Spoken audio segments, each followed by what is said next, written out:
What is going on, YouTube world? Steve, Robert, and Dave.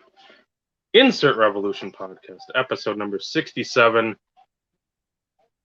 We were going to go over what we didn't go over, 2 weeks ago? Or no, what we were supposed to go over last week, but we didn't because we were catching up with Steve. And from just going over just general chit chat last week. But we'll do that next week. So, again, now will be a spoiler alert. But this came to me somewhat, again, when you get in the doldrums of the hobby, when you expect to win like 1 or 2 out of 5 auctions, you're like, okay, the money tree isn't over in the motherland of Russia or the Czech Republic or in Europe somewhere. But then for like 2 or 3 weeks in a row, a month, it is. I mean, no matter what you're bidding on, all of a sudden it's like, okay, I'll bid this. I'm bidding stupid strong. And then stupid strong is like the old power man, like strongman competitions, people lifting up like redwood trees. And that isn't even enough. So, and then watching a few videos, because fucking Vinny got me watching a couple more of the dumb videos of the idiots of that we love so much, the Team Home Ec clothes and the Human Stink line and Team Schmedium and all the idiots of the interwebs. So it came to me like with the Zach Galifianakis, like the quadratic formula. How does your like hobby love or love for the hobby affect your hobby love, or vice versa? Whatever, however you want to intertwine that. Because a lot of the time you can love this hobby to the nth degree, but your love for the hobby or the hobby love you give back or you feel might be minuscule. If any of this makes any sense. I mean, if you're 2 or 3 beers into this soliloquy, you are beyond fucked. So, viewership. Wait. Go back to that. If your love for the hobby, something affects your love for the hobby. Yeah. What was it? If your love for, how does your love for the hobby affect your hobby love, or vice versa? Because you may love the hobby, but when you reciprocate, when you see a lot of this stuff, a lot of the times you're just like, I want to close out Instagram. I want to close out Facebook. I really don't want to see like YouTube, half the stuff. I mean, if I could block it, I would.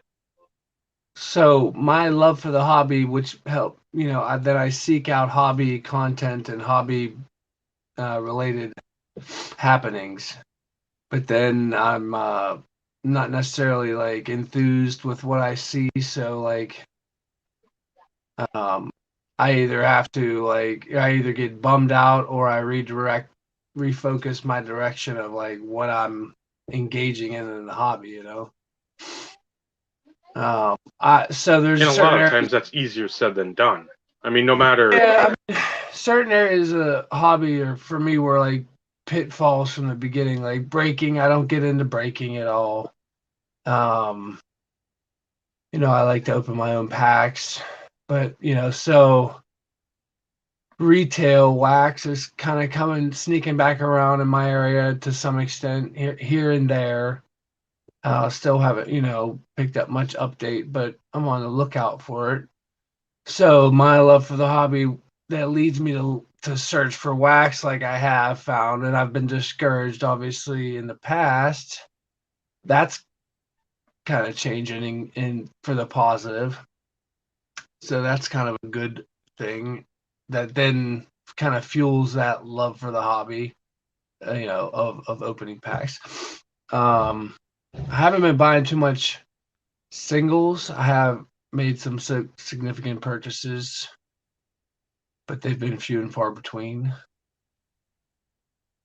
And I I don't know, man. Like, I'm not down on so my love for the hobby. I'm still buying. I'm still selling. Markets are fair for the things that I'm moving. I don't have, you know, RPAs or Beckett slabs, RPAs, and buy them 1 month, trying to move them the next. Not into all that, as you guys know. So I've been hearing a lot of bad mouthing of the base card, but it's I hear stuff like that. I'm like, well, nothing has changed for me, so that I still enjoy it. Do you know what I mean? Like, because I was never, my enjoyment for them never was tied to any value of just base rookie cards or whatnot. They were just things that I like to fill out my collection with. So Bob, what you're saying is you don't buy a Soto card and then turn around and sell it, right? That's what you're saying. I don't buy Soto cards, period, really. I'm just throwing that out there, as a prime example of Here's what the you were thing. alluding to. I had bought Vlad Guerrero Jr.'s that no numbered Series 2 Topps rookie, right, in a PSA 10 for about like 155, if I'm not mistaken.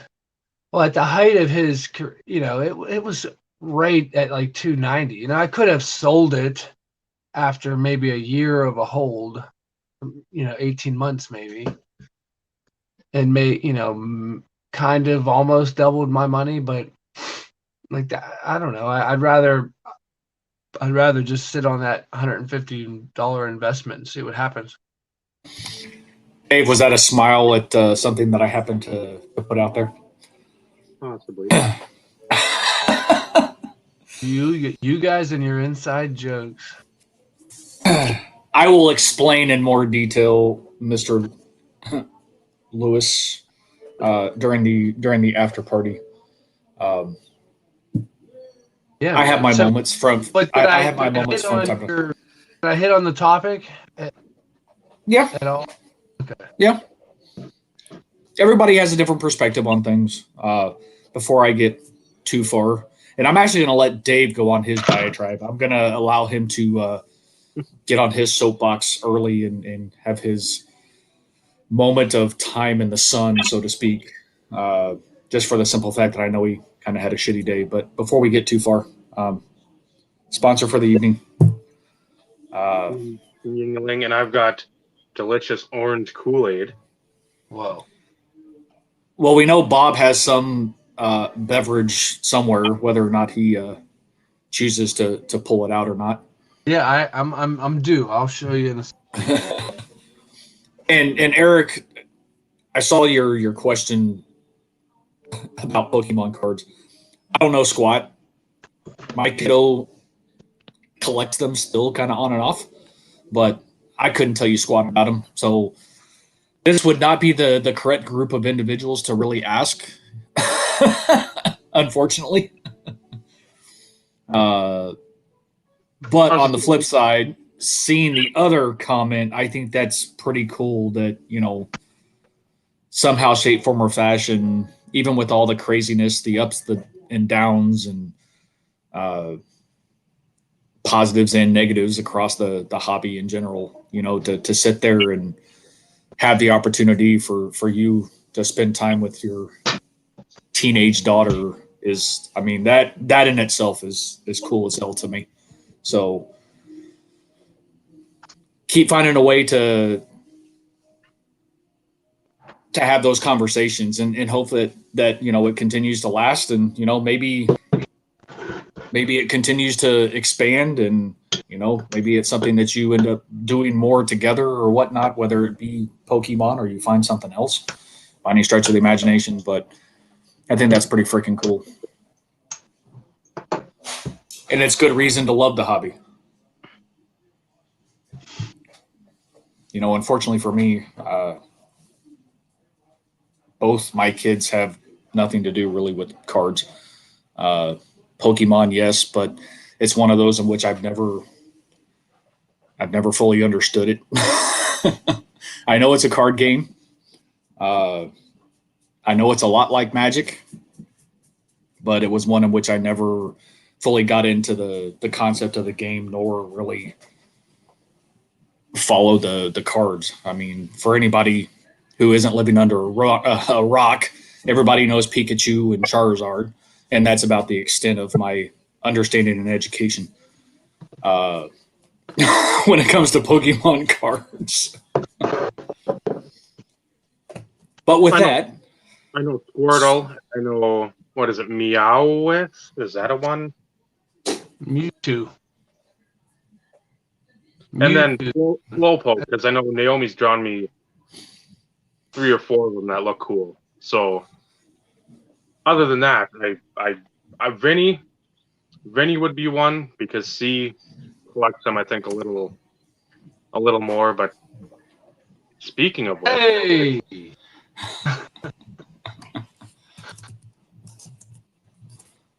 what's going on, Mike? so we'll pose this one to Vinny. So go up. Let me go up and highlight this.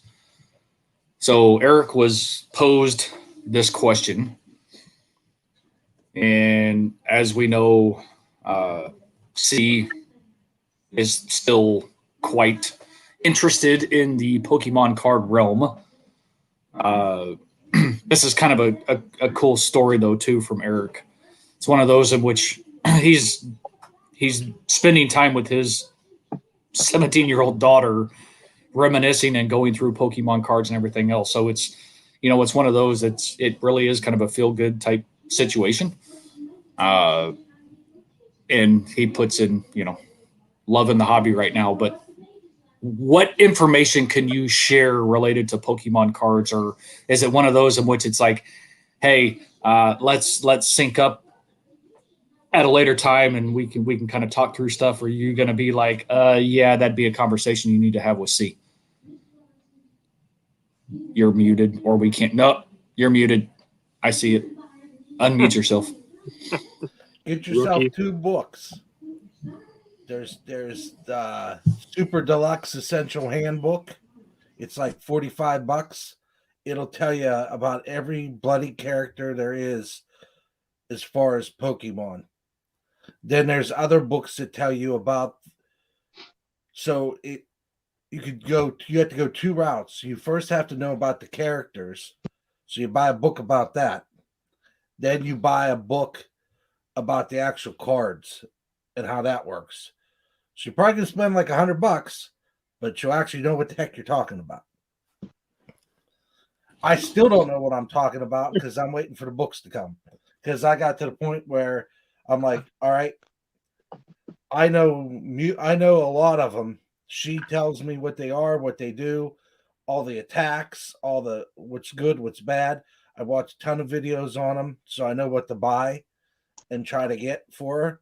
I know who her favorite characters are, and that's about it. So I'm in the same boat you are. I smile and nod a lot.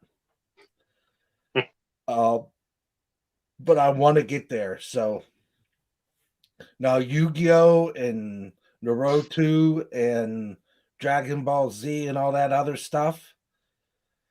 Ed, where are you, Ed? He's like Lifeline, phone a friend. Ed, what am I dealing with here, buddy? He's out there in cryptogriff world. Yep. He doesn't have time for us anymore. Any websites or apps, Vinny, that you know of? There's no app or websites that I know of, but like she collects those Funko Pops. There's an app for that. So that's one cool thing is there's like Pokemon Funko Pops and different Funko Pops. There's an app to keep track of them all, and it tells you values and all that stuff.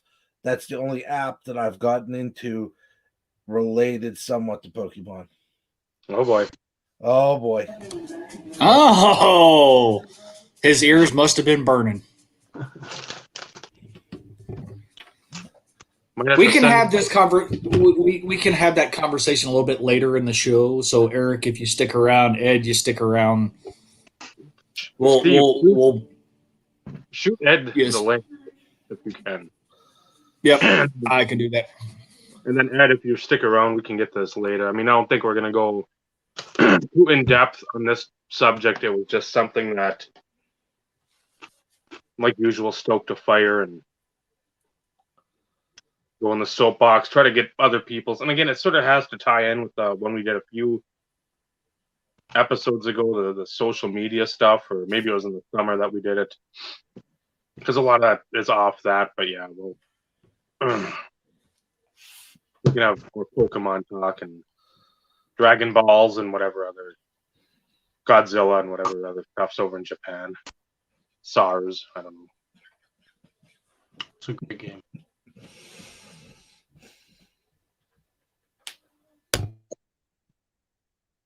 So what are you drinking, Bob? Because that was one thing that you went to. I don't know if you went to like the back to the basement and Victory Sour Monkey. huh. It's sour. Well, I was gonna gather that from the title on the bottle, but thank you for the clarification. Hey, I don't gotta think make it sure has that anything to do with monkeys, though. Yeah, Bob's not a Pokemon guy. What are you talking about? I got a whole shelf of Pokemon up there. Do you know anything about it, Bob? No, Exactly. I tried. I asked my daughter, and I was trusting her to know what she was talking about, but she was just making it up as she went. So Well, that's okay though too. maybe I should buy her those books.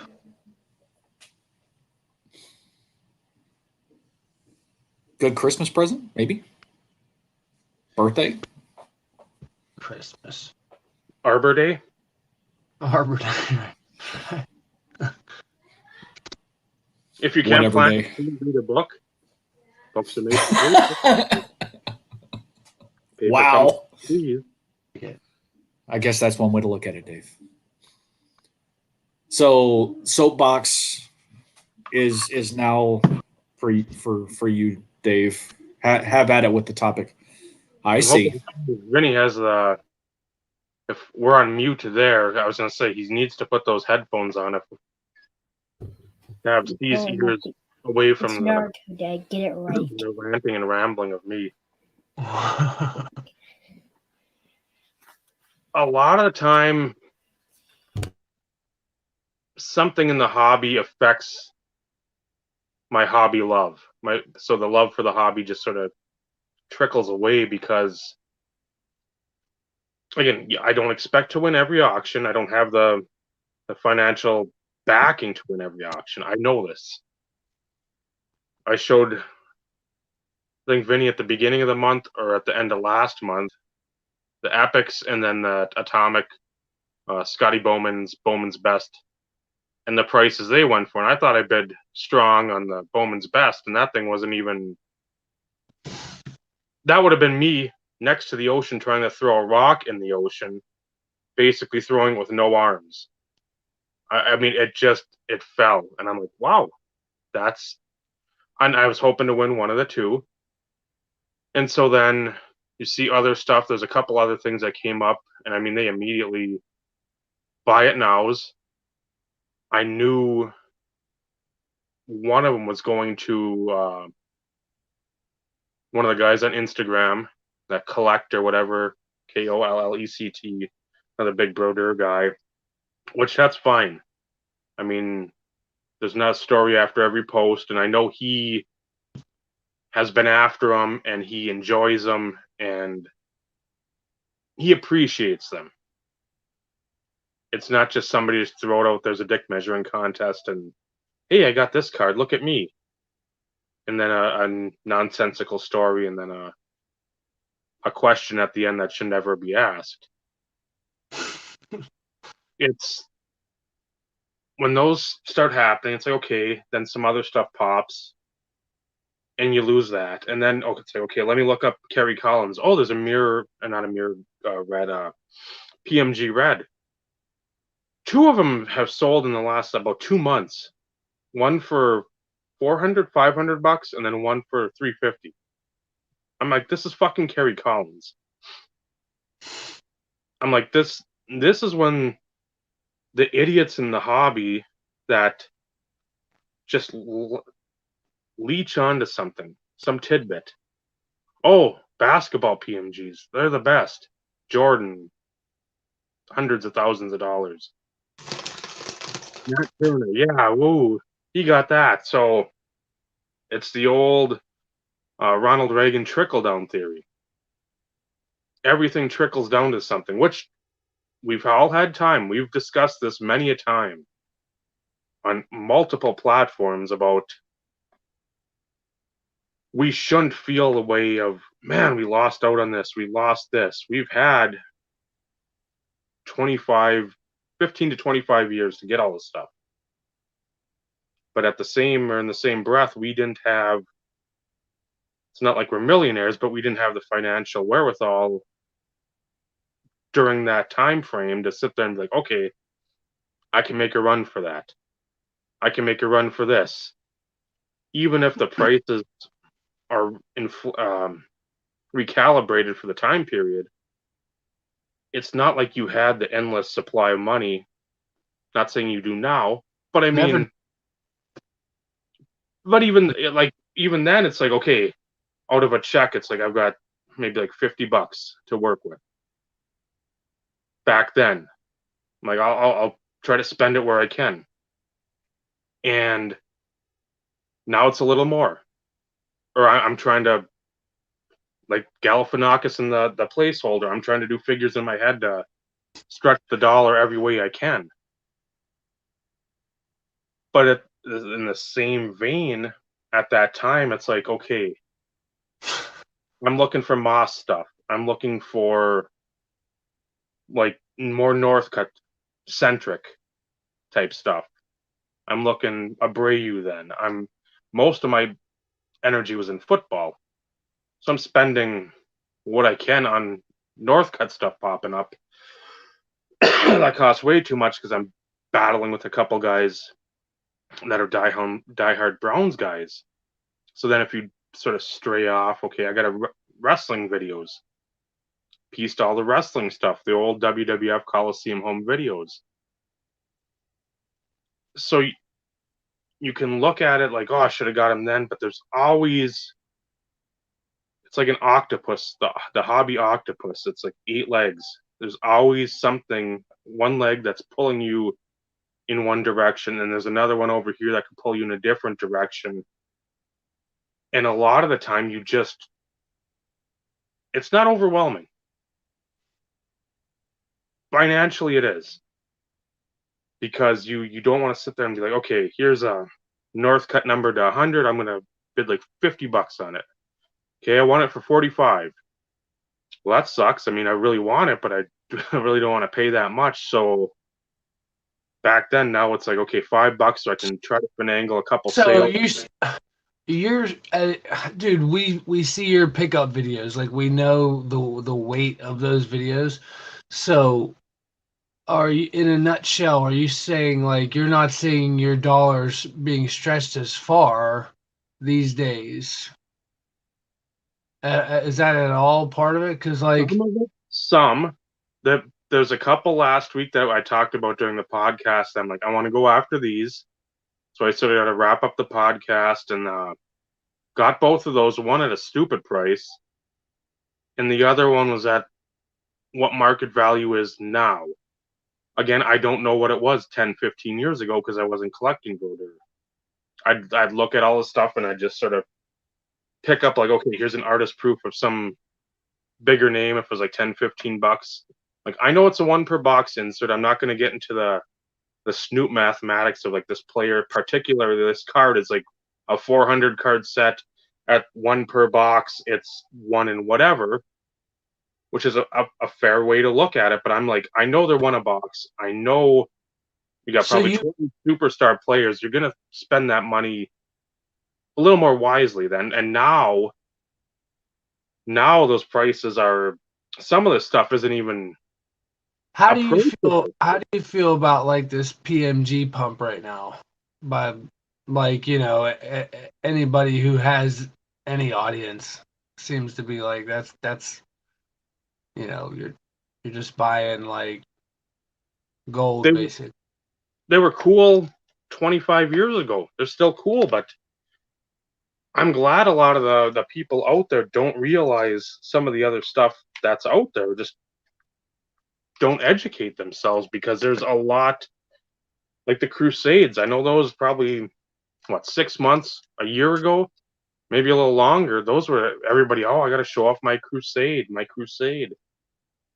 They're nice cards. A lot of them have printing lines. A lot. And a lot of them, there's like I've shown you, I got some pirates, but it's not like there's a huge dearth of, oh my God, you've got Hall of Famers, you've got Abe Nunez, you've got Ron Wright, you've got some Yeah. scrubby, like a Tony Womack type player. They're nice, but they're not, just because 2 or 3 people say they're the best, doesn't actually mean they're the best. Those are what we call opinions.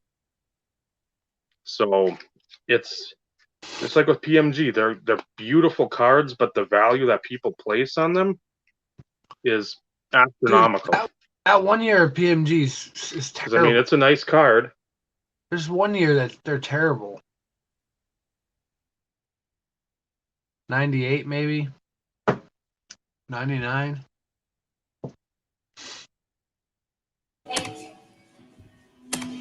Did we lose Dave?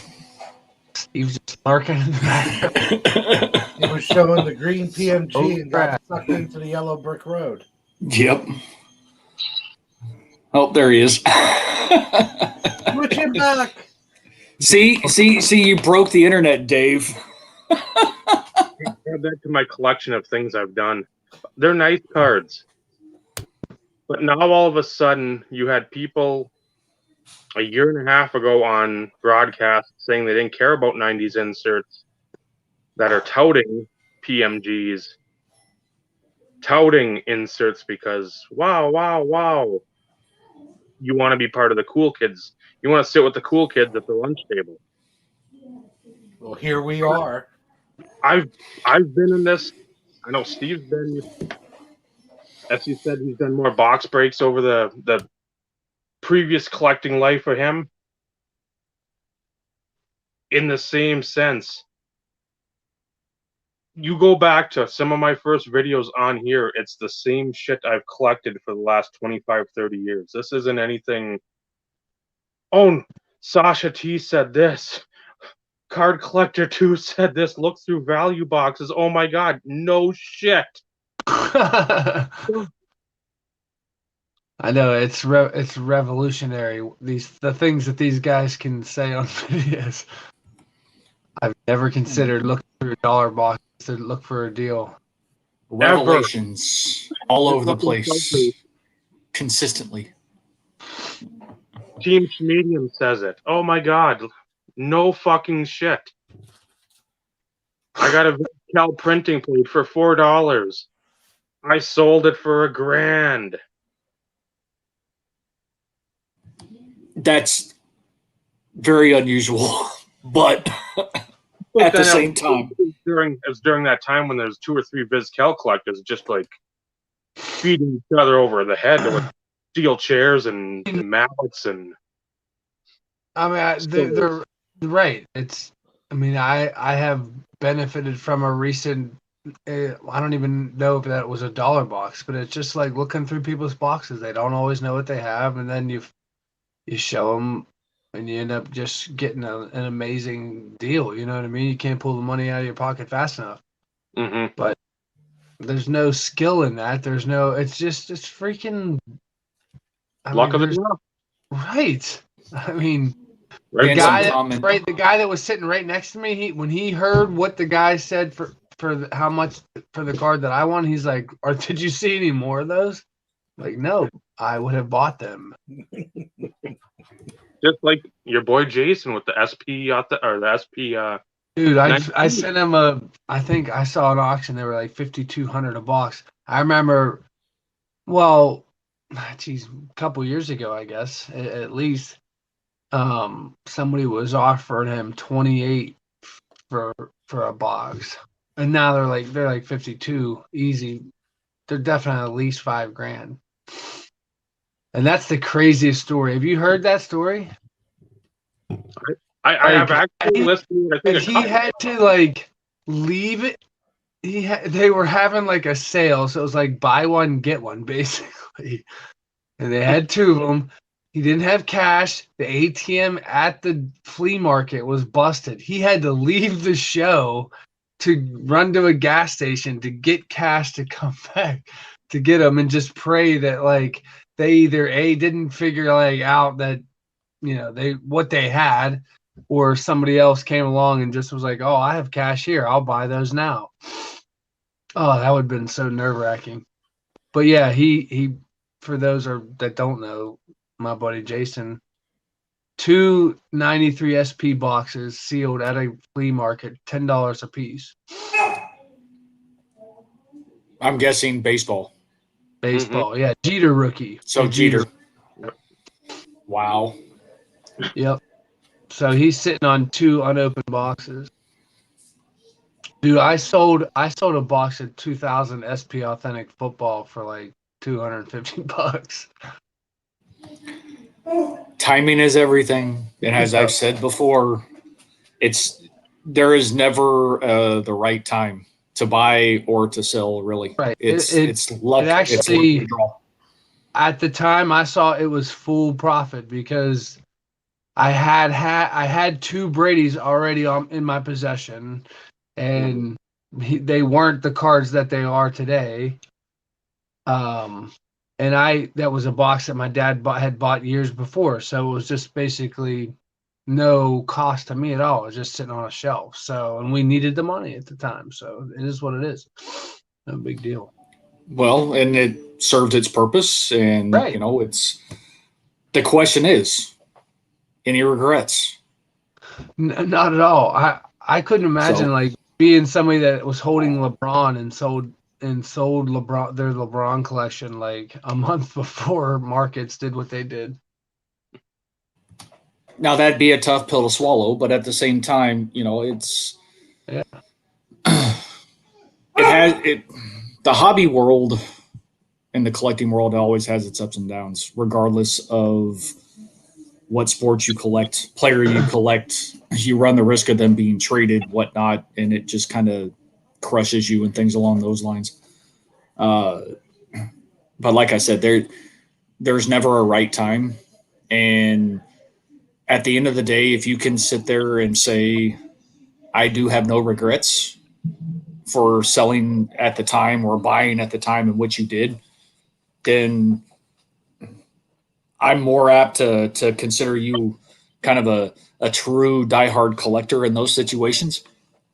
Because if you walk through life with a ton of regrets for either buying or selling something, it's... So I've got a big, you guys know me, and that I have a big hobby decision of to some extent of like when to sell, when the market is right of a certain card. And I thought about like whenever that is, at this point we probably will wait until like, Brady retires and all that. But then I thought about sort of documenting like that whole process, as something to kind of just, hopefully the dude has a few more years left in him and can be around for something like that. But I just think that would be fun to kind of like, maybe even do somewhat of an official sort of thing about it, and like, I don't know, maybe I'm in it over my head with it, but there might be something there to just kind of like put a cap on it after I sell it. We'll see. Define put a cap on it. Just like to commemorate everything. I mean, I know I'm trying not to sound too corny, but like, so that card, as I've said before, when I wasn't really in the hobby, like invested in or engaged in the hobby in any way, like knowing I kind of had that card and that it was something to be, something special or whatever. Always kind of, I was able to keep my toe dipped into the hobby just based upon that card and my future interest in it. And then now I'm back after, Aaron Judge and all that rookie card kind of resurgence. So, but I know it's nothing I'm going to hold on to for the rest of my life. So. No, when it's, and I don't want to call it life changing, but life improving. Maybe that's a good choice of words. However, who's to say that, years from now it isn't life changing? It's one of those in which nobody still knows. Right. So it's got some things going for it and some things going against it. It's just, it's never going to be a $5,000 card again, though. You know what I mean? So I think its bottom is 20 at least. So I'm not a greedy man, but I think it could go higher. It just depends on how long you want to hold it. Do you want to wait till Hall of Fame time? I don't know. Or do you want to see if he can somehow freaking win another Super Bowl at, what is he, 55? 62 and a half. Right. So anyways, I don't want to make this all about that, but just speaking for love of the hobby, like that card right there, even though I wasn't engaged in the hobby, like there was something that held my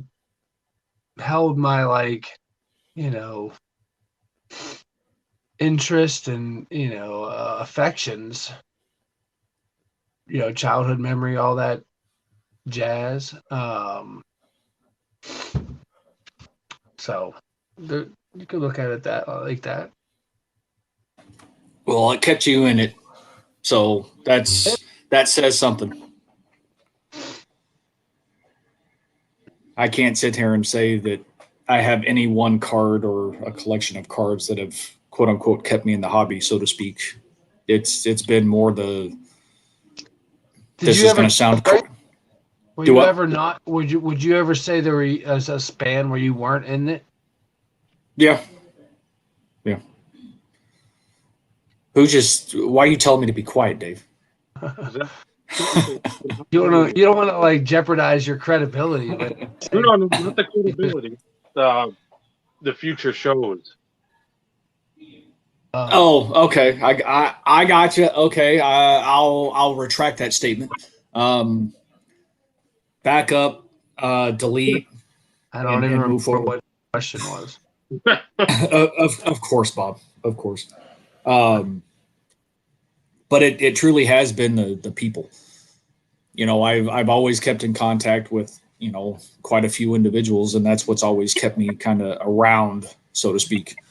But outside of that, I'll briefly touch on the subject matter at hand. And unlike two of the individuals on this panel, I don't subject myself to content and or individuals that quote unquote impact the love of the hobby. I will always have the love for the hobby. Do I get frustrated at times? Absolutely, because like Dave, I've had moments to where it's like you go after something and you feel like you've gone pretty strong, and you're like, holy crap, what the hell happened? And it's kind of a gut punch to a certain degree, especially if it's something that you haven't seen in an extended period of time.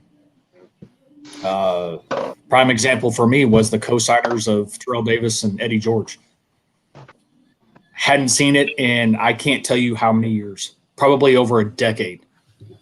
And it was a George collector who was obviously getting rid of their stuff. And I went what I felt was super strong because, my spending has been limited. and I got freaking the floor. I mean, I was I was blown out of the water, and yeah, it hurt. But at the same time, it didn't detract me from continuing to try and find things or anything along those lines, though, either. Uh,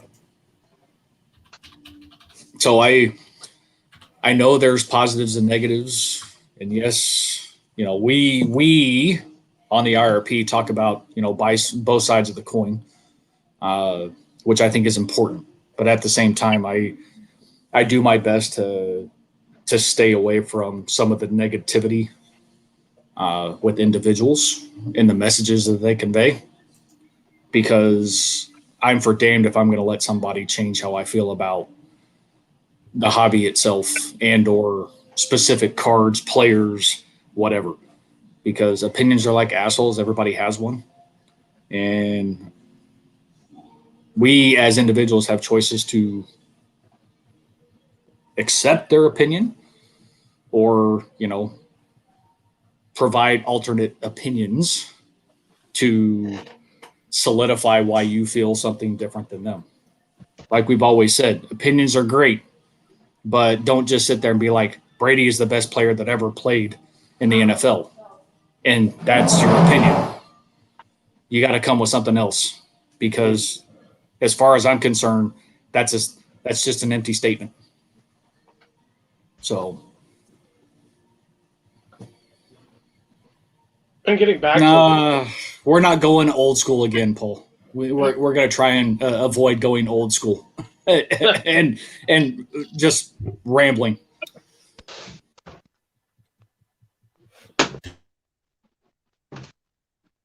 to like the prices though, as I said earlier, we've had our opportunities. Other things happen, collecting wise, life wise, whatever the case may be. Steve is willing to pay up on Terrell Davis stuff now. We can't be sitting in 2010 for him.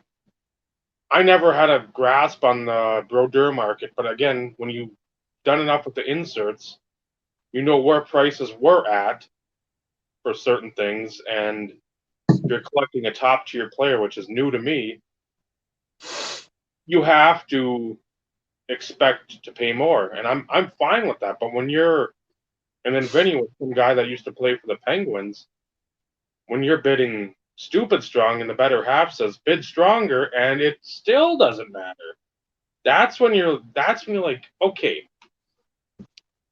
I can't go rob the lottery headquarters, so now what? I'm bidding even out of where I feel comfortable, but I really want the card. There might be the regret of, man, I spent a lot, but now it's in the collection. We can cross it off the list, and even that isn't good enough. That's when you start to like, okay, what's going on here? Where's was it Ashton Kutcher who has like the Pranked or whatever the show, or one of those type of shows where you're like, where's the hidden cameras? Because this can't be real. I've gotten a few on the quote unquote lower end. That 1 to 25, I think I absolutely stole it. But it's odd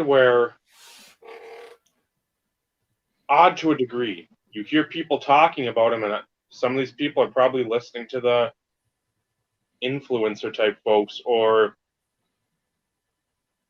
floating heads, where now all of a sudden it's cool to talk about the inserts the last couple of years. Or listening to us, then stealing it, and then going to their show. Continue. Yeah, that happens quite a bit. I mean, I guarantee you nobody wants to say they took anything from us. Would you? I don't blame them. But then they start talking about that and so on and so forth, and you get the conversations, which it's not really conversations, it's a big measuring contest. Then those start to, the sales perk up. I get where that Atomic probably was between two collectors. I haven't seen that in a year and a half of collecting Brodeur. So again, that you can see where some of the stuff has an uptick. That Epic sold for, I think, like 120, 130, and then it goes for over 600 Canadian, which is about just south of 500 American. That's a substantial jump. The SPX Force Auto, I bought mine, I think, I don't know what it was, like 430, 440, somewhere in there. One went off. Opening bid was 350, or I think buy it now. So the guy probably lost out on some money. But those are about the only two I've seen. There's an SPX Force, the regular card. One of those I think went for about 184. And I was able to get mine for about $30 less. That's just a plain insert. That's no serial number, nothing. But basically a case plus hit. 2 case, 3 case, maybe, I don't even know how many. It's a huge, not like a 1 in 25,000, but or even 2,500, maybe like a 976, somewhere in there. But even if it's not, it's like, okay, that's not one that pops up. As much as the market changes there, I'm willing to pay market rate or more. I'm not willing to pay double, triple, quadruple like some of these. What's more rare, the Z Gold stuff or the or like the Star Quest Gold? Please. I'm gonna say Z Gold. Because that was like the Dare to Tear stuff that was inside the 5x7. You had to slit the back, pull the card out, and a lot of those probably didn't get torn, or people just said, this is a dumb innovation. We're buying cards to ruin cards, and maybe you're going to get like a Brian Smolinski in there, and you rip open a Lemieux 5x7 gold. It's like, huh, why would I do that? Because it wasn't like you got the big gold to 100, and inside there was a gold to 100. You could have got a base card inside. So that would probably be the one, because I don't think those got open, but I don't think a lot of that collector's choice. I'm going to Carlos or Bobby. There is some sort of story there about a lot of that stuff sitting in a warehouse somewhere up in Canada. Not a You think so hockey, what are some of the nuances in your experience of like between hockey and baseball? We'll just stick with those two. I mean, if you want to mix in basketball, football, feel free, but like, because isn't it sometimes like those sought after inserts are different for between sports? Um, and maybe they're more rare in one case, like, but even the Z teams in like football, like I have a Barry Sanders, it's like a $15 card, but like hockey, the hockey ones, like Ronick is like a $30 card, and he's one of the lower ones. I meant that might not even be a real price, but you know what I mean. Like some insert sets that cross over different sports are more appealing. Like the beam teams in basketball, like that one year are really, but they have them in baseball. They have them in other sports. It's just kind of like interesting which ones get popular, which ones have like, and I know some of it has to do with like pack ratio, which ones are actually like the case hits and rare insert hits, but I don't know. Some of them are still one a box, and they seem to be like more expensive than other versions of like the same thing that are one a box. I'd start first, with your Z team from like the 95 or 95, 96 for hockey, where it's got that cool like Dufex on the front and then the foil board on the back. Right. I know in that Beckett it says, I think most of them are, even though it's not numbered, it's limited to like 500-600 copies. Minus, I think Brodeur was one that was more prevalent, and there's like maybe one other one. But then you figure, okay, if you hit in hockey, it's like, wow, this is a pretty good thing. Let's adjust for football. We're going to pump out a little more product, even make it. Again, you could still have 2,200 cases or whatever, because I remember a lot of that stuff used to have like only 10,000 cases produced back. Right. It noticed at the same time, it's like some of that stuff hits. It's like, okay, we're gonna make it same odds, but just more product. So that might the availability of like a baseball, if you find a Piazza, if you find a Bonds, if you find a Maddox, or if you find Barry Sanders, if you find Marino, Aikman, Rice, you can find those guys all for like 10. Do you know? 20. Does Gwen have one of those? Gwyn, yeah, he's super cheap too. He's like $10 buy it now. I mean, it's for something that was like a one per, I think 24 packs per box for Zenith, a 1 in 3 box insert for $10. I mean, that's just criminal, and especially if somebody that was one of the time hitters in the team. This wasn't Joey Joe Jr. Shabadoo that didn't do anything. This was somebody who constantly had a chance at beating Ted Williams' batting average record at 406.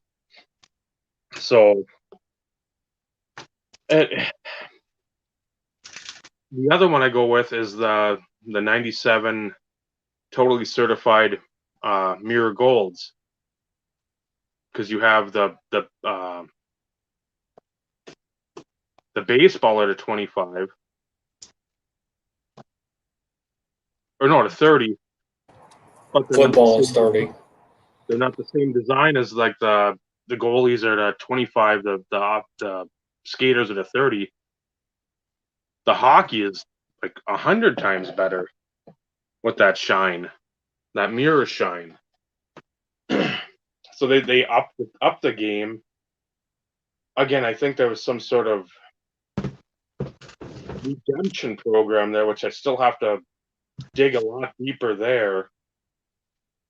So I don't want to speak too much, but I know just visually you see the totally certified mirror platinums, and then you have the mirror golds.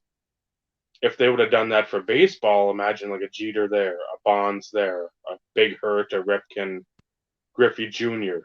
If you had the same that mirror platinum as you did in hockey, I mean that's a game changer. Now you've knocked several of those supposed big dogs. That'd make that finest gold die cut refractor look like a collector's choice base card. I mean, it'd be a game changer, but at the same time, I think they're all feeling along the way as they went. I mean, they didn't want to keep on doing the same thing for every sport, just because as you went to the next sport, you try to put something out. Well, hey, Fleer's got this, or Upper Deck's got this, or whatever the case may be. They're like, well, shit, we gotta up our game then. I mean, it was just basically, as we discussed before the show, dick measuring. It's like, well, I got this. Well, no, I got this. Well, hey, I've got this. And like, oh. So it just what is the thing that's just like, what's the end of that? The one thing that like in that measuring contest of like, oh, well, you have that. Oh. So like there's no is it So 'cause it's not like even a 93 finest refractor, right? Like that ain't even the card anymore. No, people don't realize how tough it was to find that product. It wasn't sitting in like a Target or a Kmart or a Wally. There, Yeah. I never even saw any of that stuff. I never opened a pack of it. My dad, we were able to buy. We bought a few packs of the '94, but we never got the '93. Yeah, 94 was the only one that I was We were still lucky opening. enough. We were still opening '93 tops at the gas station. You know. I did open basketball. We had basketball down at the sports zone in Superior. So the 93, 94, I opened like 4 or 5 packs there, but still, that was still like $5, $6. That was like Great. a gold card per pack, right? Nope, that was just it. The regular cards, and then you had a refractor, maybe one a box. 93. He's talking finest. Yeah, 93, 94 basketball finest, tops finest. Not the tops. Tops basketball was Oh, Topps finest 93, 94 basketball was the first year for that. Like the colorful border. yep, like the greenish, reddish. Yeah. Weber and Hardaway's rookie year. Going through the brick wall for some of those subset codes. So yeah, that was the only finest I think I ever opened besides like that. All right. Yeah, I opened 5, 6 packs of that stuff. Jordan's the first card. That Jordan refractor is like that's a big card. I don't. It's an $8 million card according to Floating Head. So, Vinny, I know you were looking at the Beckett. Fill us in with what you found or what you were reading on specific to what. With that Zenith Z team, 1 in 72 packs. Stated print run. They think Is that for 400 hockey? Is that for hockey? Hockey. Yeah, hockey. Yep. Hold on. I got a football one here. I'm gonna look up. I'm gonna see what that says. So Random- 72, that's 1 in 3. This 18 card set depicts the best players in hockey using a modified Dufex type foil style. Based on stated insertion odds and the information given on the backs of the rookie roll call singles, it is believed that no more than 400 of each Z team card is in existence, which Martin Brodeur is number 2, but there's also a sample Brodeur card. So that sample is probably way more than 400 copies because it was probably given out to every hobby shop in the tri-state.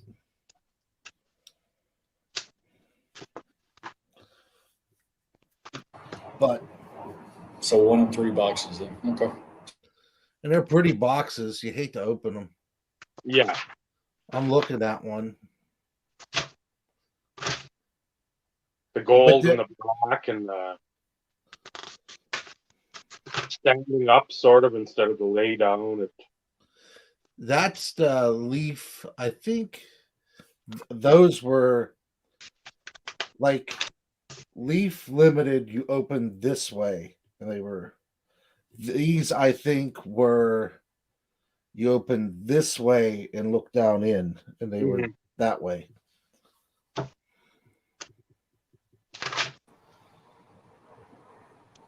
We got mom flipping pages still. They never had like, big rookies though. That was sort of like the inserts were killer, but you never had a rookie checklist in there. That was sort of the drawback, if anything, with Zenith. You knew you were going to get some cool ass inserts. In 96 and 96, 97, you get the artist proofs that were, but everybody had that, or some sort of one per box, or a little less or parallel of the base set. But every insert they had was, I mean, if it didn't hit with resale value, it hit eye appeal wise. Even the noteworthy from '95. I mean, it's not like, oh my god, these are the greatest things ever.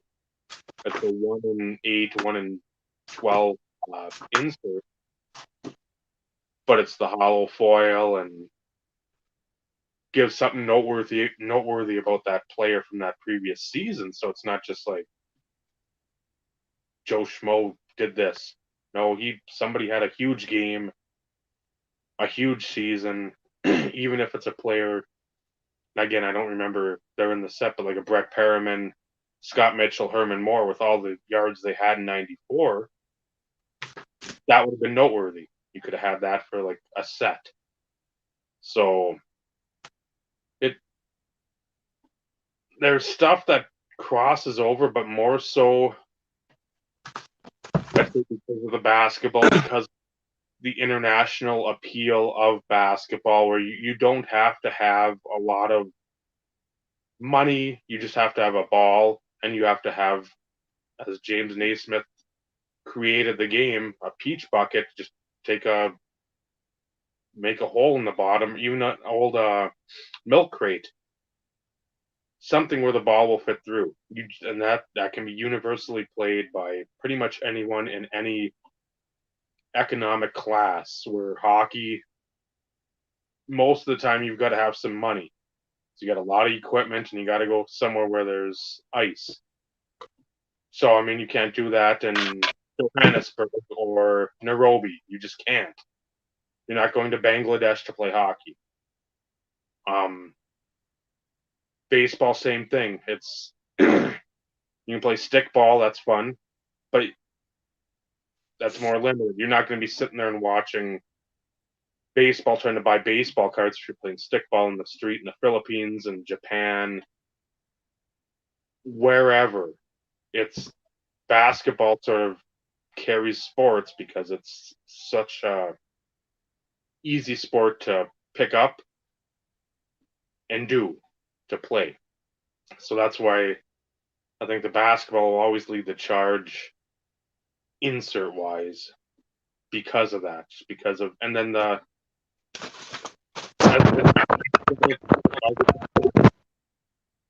you can see the basketball player. They're in shorts and they're in a tank top basically. Hockey players, they got a mask on, they got a helmet on, they got gear on. Football players, a helmet that basically covers their face. So unless you're watching a game live and they show the people on the sideline, you're not exactly knowing what they look like. Baseball, you got helmets on there too, and you got now that jaw protector thing, and so again, more people shrouded sort of in the shadows.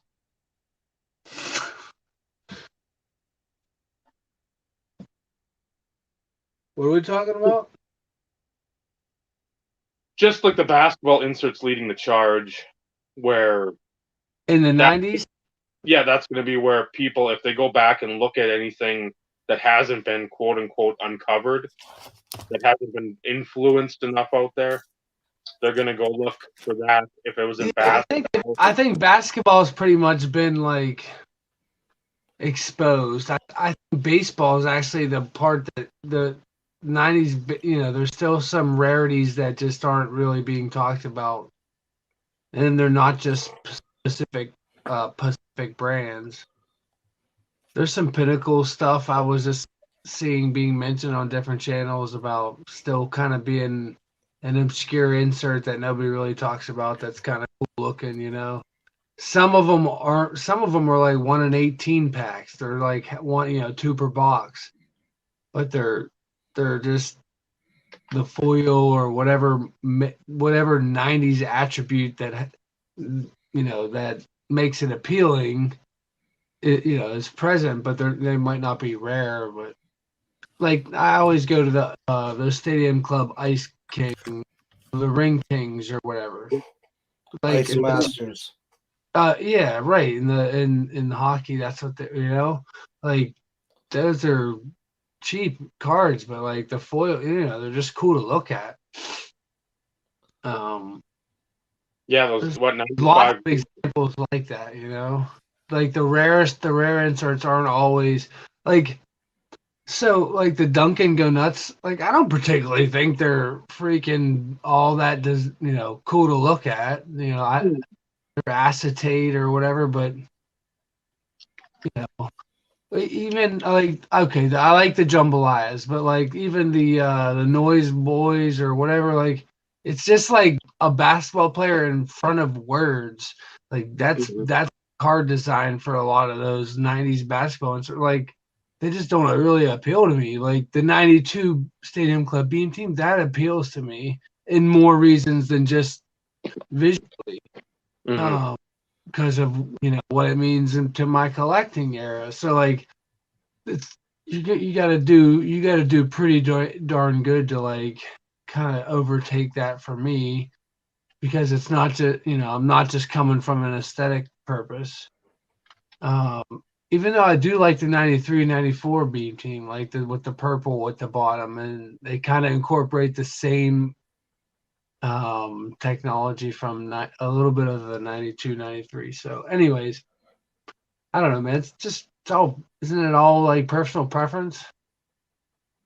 Yeah, like okay, they're cool, but Yeah, it's nothing. It's an I feel like cool. acetate color. Don't get me wrong. I would love to have the Shack. You know what I mean?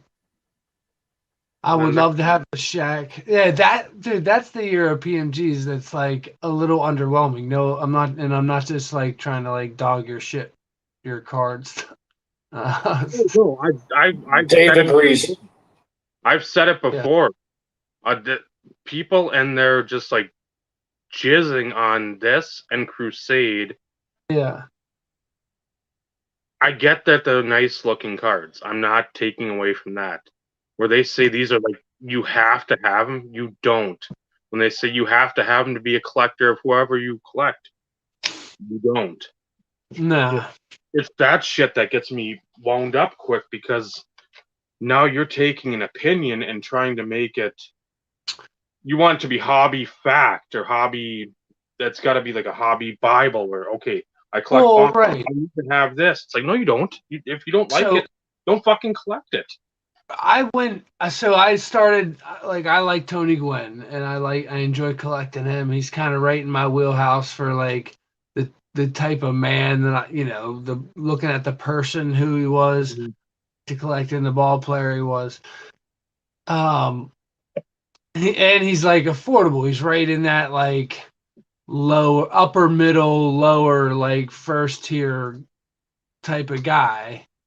So he's affordable to some extent, but and he hits some of those a lot of those like '90s insert boxes. But like I don't have to go get the '93 finest refractor to like make my '90s collection of Gwen feel like complete in any way. You know what I mean? Mhm. Like I add here and there, and sure, I'd love to add that card at some point, but like I'm not discouraged that I guess I'm just grown up enough to know, like, not just compare my collection to other people's. Like, I know what I'm capable of having, and I'm happy. Can find contentment in what I have. So sure, but I'd love to have a lot of better Gwen inserts from the '90s, but all in good time, I guess. So yeah, that's the thing. You have to, and we've said it before. You start collecting outside of your actual like monetary means and outside of what you think you personally believe are cards that you like. If Yeah. you see like four people post on Facebook, I like this card, and I'm here's this. Okay, And like give me a picture of it. Give me a little 5-second video of you doing like the shimmy, yeah, like the shine, the Don West. Look at the shine, and then you can make a better judgment. Or we've said too, if there's somebody in the said set, a Todd Hollandsworth maybe in like a PMG, the Abe Nunez, somebody that's on that lowest rung, get a copy of something that ain't going to break the bank, because then you can see it and be like, okay, you know what? Getting this in person looks a hell of a lot better than anybody's ever screenshotted it, put in a little video, a story, fucking pictures, whatever the case may be. You have it in front of your eyes. Your eyes are not going to tell you lies. People on the internet may do that, whether they know it or not, because they say, oh my God, this is a great card. Doesn't necessarily mean it is. You get it in your hand, and you're like, okay, I can see this is a great card. I'm like, oh, I'm glad I spent $10, $20 on this, because it really doesn't do much for me. Let me ask you, can I ask a question to all three of you guys? Because you all sort of have a like a player, like I know you're players. Well, some.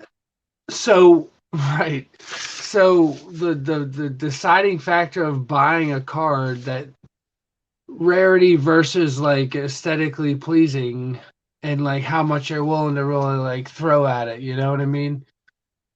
If it's a card that you're not like wowed by, but it's rare, versus like a card that is rare and you're wowed by, or like do you throw more at one than versus the other, or is it, does rarity sort of trump everything when you're kind of going for a card that you just don't see pop up much?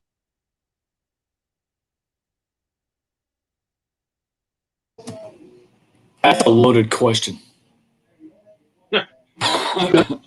Get it? You know what I mean?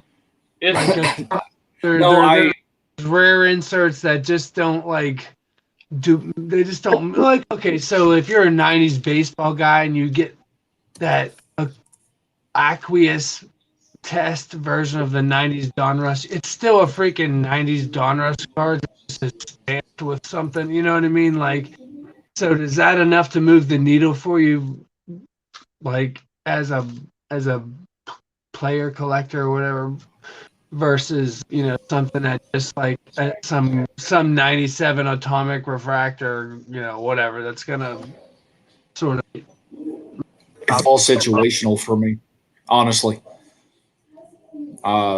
There's other factors, at least from my perspective, and for me personally, rarity does play a whole lot in my decision making, but at the same time, I focus more on something that I haven't seen in an extended period of time. So it could be one of those in which it's not rare at all, so to speak. It could be just something that I haven't seen posted in a long time, and I've missed out on an opportunity to pick it up at that point in time. And I always say this though: rarity it's based on the individual. Honestly, what an individual dictates is rare. Yes, we have guides by using the Beckett and things along those lines, but my definition of rare could be different than yours and or Dave's. Dave could consider rare, 1 in 2 cases. I could consider rare, 1 in 1 every other, or 1 every case. I'm just throwing out just random things here. So it's all, rarity does not trump everything for me, and it never has. Ever. Because if you've ever watched some of my pickups, not everything is what the hobby collective would consider of rare importance, so to speak.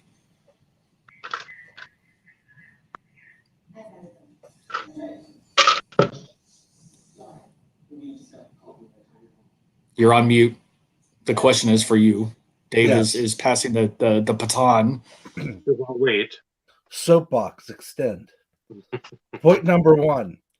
Better half. It went to bids. He told me to go jump. So, point number 1. She'll know what I'm talking about. Point number 2. 95, 96 Pinnacle Zenith. Box opens as such. Could be confused. A little bit of change. 96, 97 Zenith open the same way. Just so we know. Okay. And by going to find those, I found 4 slabs in a random box that I didn't know I apparently had. So that's always good. Point number 3. Point number 4, to answer the actual question. See this? This is a white Arum from Artifacts. You had to get 48 codes on the other Arum cards to turn this in to get a 10-card set that the first 25 people who turned in the codes got. This is number 22 of 25. I got this for a song, a dance. Cheap. The rarity of this card, think about that. First 25 people got to turn in 48 codes. That's a rare card. Aesthetically, yeah, it's cute. It's nice. Base card. Hollow FX. Now look at that thing.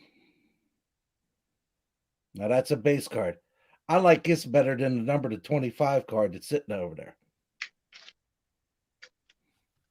Yeah, but like I see what you mean. Like there is something like to knowing the rarity of that other card. You're able to easily find something like special about it in a certain way. It's ultra rare.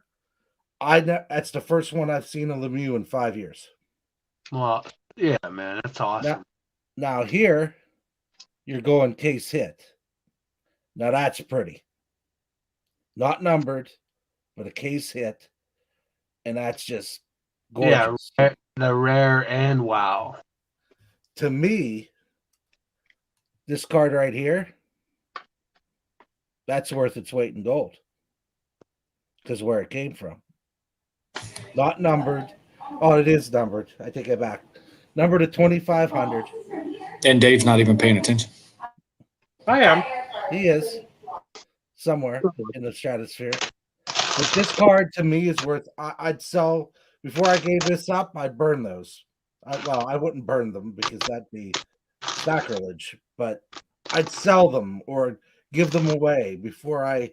This will never leave my possession until I'm 6 feet under, and hopefully C keeps it in the museum. So there's my take on rarity. Plus, before I pay $54.95 a month to anybody to make choices for me, I'd buy one of these. Just saying. I came across this recently. It's not rare or anything, but it's the where my camera at? The bagged team set from '96. So there's the second or third card I think here is a Kobe rookie, but it's still in the bag. It's in there, but I haven't opened it yet. And you shouldn't. No. Yeah, I mean at this point, I have no reason to open it. That is my opinion. To each their own. You do with it whatever That's you like want. actually this is my second Kobe rookie. Whatever's in there. The other one being one at PSA right now. Which I have had some action on my my PSA orders from March. Both of them have. It's a ultra modern and a modern order. They've both entered the grading phase. So maybe by January. Maybe you'll get lucky and you'll get a Christmas present from them. Yeah. Depends on the number of cards you submitted though too, I think. It's a 71 card ultra modern order and like 148 card modern order. Not the hugest, but not just a 10 card order. What I also enjoy is them the influencer types, the Beckett 9.5 slabs, as they call them, the fake gems, where are, like a 10, a 9.5, a 9.5, and a 9. Mm-hmm. Right. Because if I could pick up slab cards for $10, because 9.5 They're fake fake gems. gem, 9.5 fake gem, 9.5 fake gem,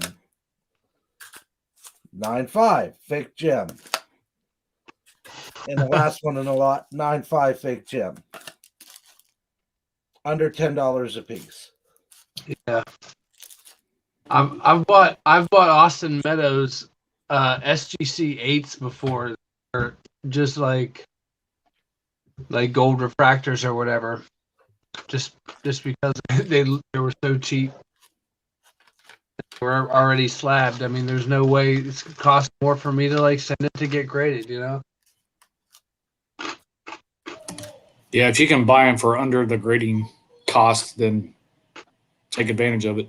All day long, baby. All day long. Good deals only. #invest. That's for you, Paul. I got some heavy hitters in that order, yeah.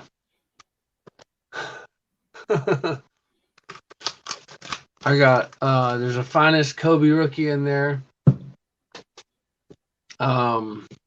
There's 8 Topps Chrome 1 Soto rookies.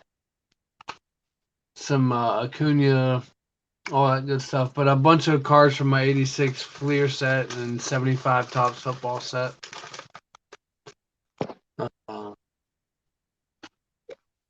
David Ortiz rookies.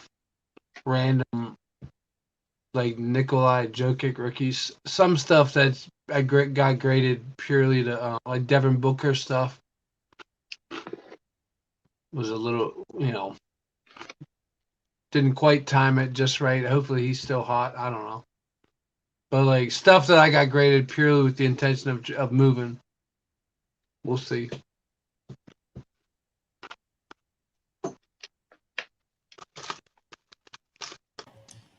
That'll be a fun bill when you get it. I did make a pretty major purchase from a friend of ours recently.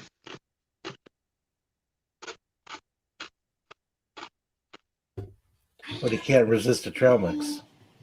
Dude, the Chex mixes. I know how awesome it is to watch somebody eat on camera.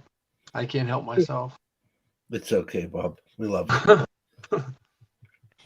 So the question is said purchase going to be actually shared via video, or is it going to be shared via Instagram? Are you ever going to share it? You want to see it? That's that's up to you, man.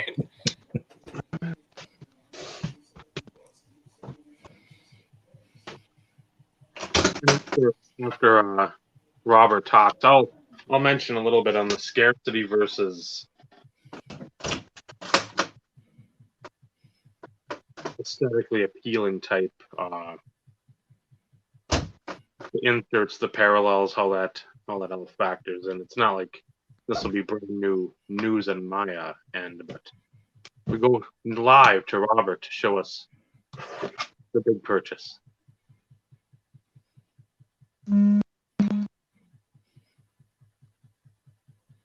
So 2000, I think it's 2002, 2003. They're numbered to 850.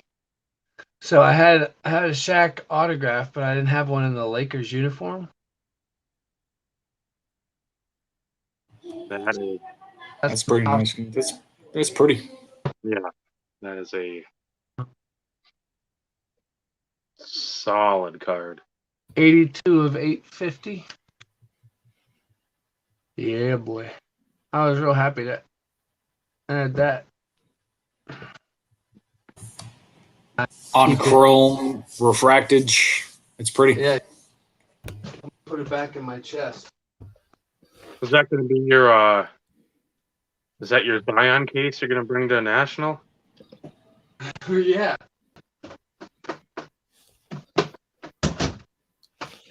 That looks like the case from Pulp Fiction. It's like glowing in there. I know. So no, in other words, that's the when the house goes up in flames. That's the thing that gets grabbed. That's the chest right there. Make it easy on the wife. I actually like gave my wife major anxiety once before I left. I left for a work trip, and I was like, "Look, if the house catches on fire, you have to get these two binders out and like these two boxes." And she was, yeah, she was none too happy that I put that responsibility on her. If the house was burning down, I gave her like, other jobs to do other than like save your life and our children. Yeah. So, so save these boxes of cards was probably going to be low on her priority list, but anyways. At least she knows. My wife couldn't tell you which ones to grab. Got to make it easy on them. Grab them all. See, that would be my thing. I don't give a damn. Grab it all. You see something that has JJ on it? That's probably the first one. The one that has Brodeur, that's going to be probably 1A or 1B. Everything else, grab what you can and hope that It's somebody's done their basically testing on it. it's grab the box of slabs basically for me. If they can only grab one thing, I mean that's pretty much what I would like you to grab. Well, it'd have to be what 6 4-rows, two 2-row graded. You've got 90 seconds, Dave, before this place burns down and you die of suffocation. I am literally probably going to die saving my cards. Because Carl Lewis will have nothing on my speed. It'll be JJ. my arms will fall off in the last haul. It'll look like something from the Thriller video, just like those zombies walk and the arm just drops off the dude. That would be me after a minute and a half of trying to save the cards. But you have like this, which people love, and I don't get with the EX. That's another one that it's higher than a lot of people's. That's numbered to 70. But then you have something like this, which I had never seen, and I know that Collect had put one up not too long ago, but this was like a 1 per case insert. And again, I spent, I think, like 30-ish on it. And I would have spent more because that's the appealing stuff to me, the old holograms. Why? Because that was like your first foray into actual obtainable inserts with like the hockey and the basketball at Upper Deck. And then if you saw an Elite, you were a privileged child because those were insane to come across. But then you have something like this that doesn't look appealing. And again, if I can find the superscript of years earlier, those are high on my list just because I know the product, even though they don't look, it's like, what the hell's the big deal about these? The 25, the manufactured scarcity, and just knowing that this wasn't a product that people were going stupid about because, again, it was the lowest of the low rungs. It was meant for like youth collectors trying to get people into collecting. But you had to put something in there that other experienced collectors wanted. And numbered inserts or numbered parallels of 25, that always does the trick. Something like this, where it's a lot of wasted space on this end, but numbered to 20. Those are always going to be something I'm going to go after because the Pacific by this time, they were just running out the clock. Because I mean, you can't have all a game used in literally every product you put out, and it becomes so prevalent and so available that at some point you're just going to burn yourself and the hobby out, and that's what they did. But these are still, you don't see them pop a lot of any player, and if you do, I always, like I say, recommend it's to 20. Serial numbering depends on a lot of stuff too. I think this is what, a stick and a blade, but there's one number to 10 I know out there. I don't think, I'm fairly certain there's no 101s, but I mean, you get variables with the serial numbering. And then something like this where, again, that sparkle,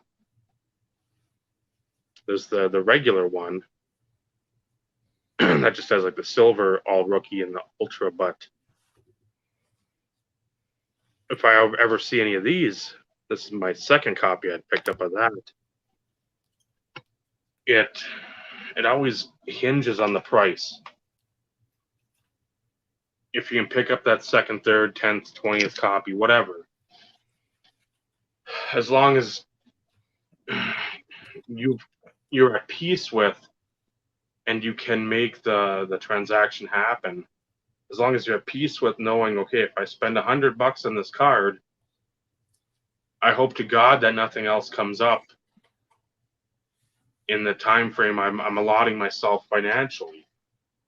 Because if you say, okay, we know Vinny's on that sort of extended financial where he's like, I've got my budget for this amount of time. It's not just like a week, it's multiple weeks. So like, okay, I want that Lemieux. I love that Lemieux, but if it's in that price range, I'm going to make a play. I'm not going to go above X or Y or whatever the case may be, because I just don't want to jeopardize if something big comes up.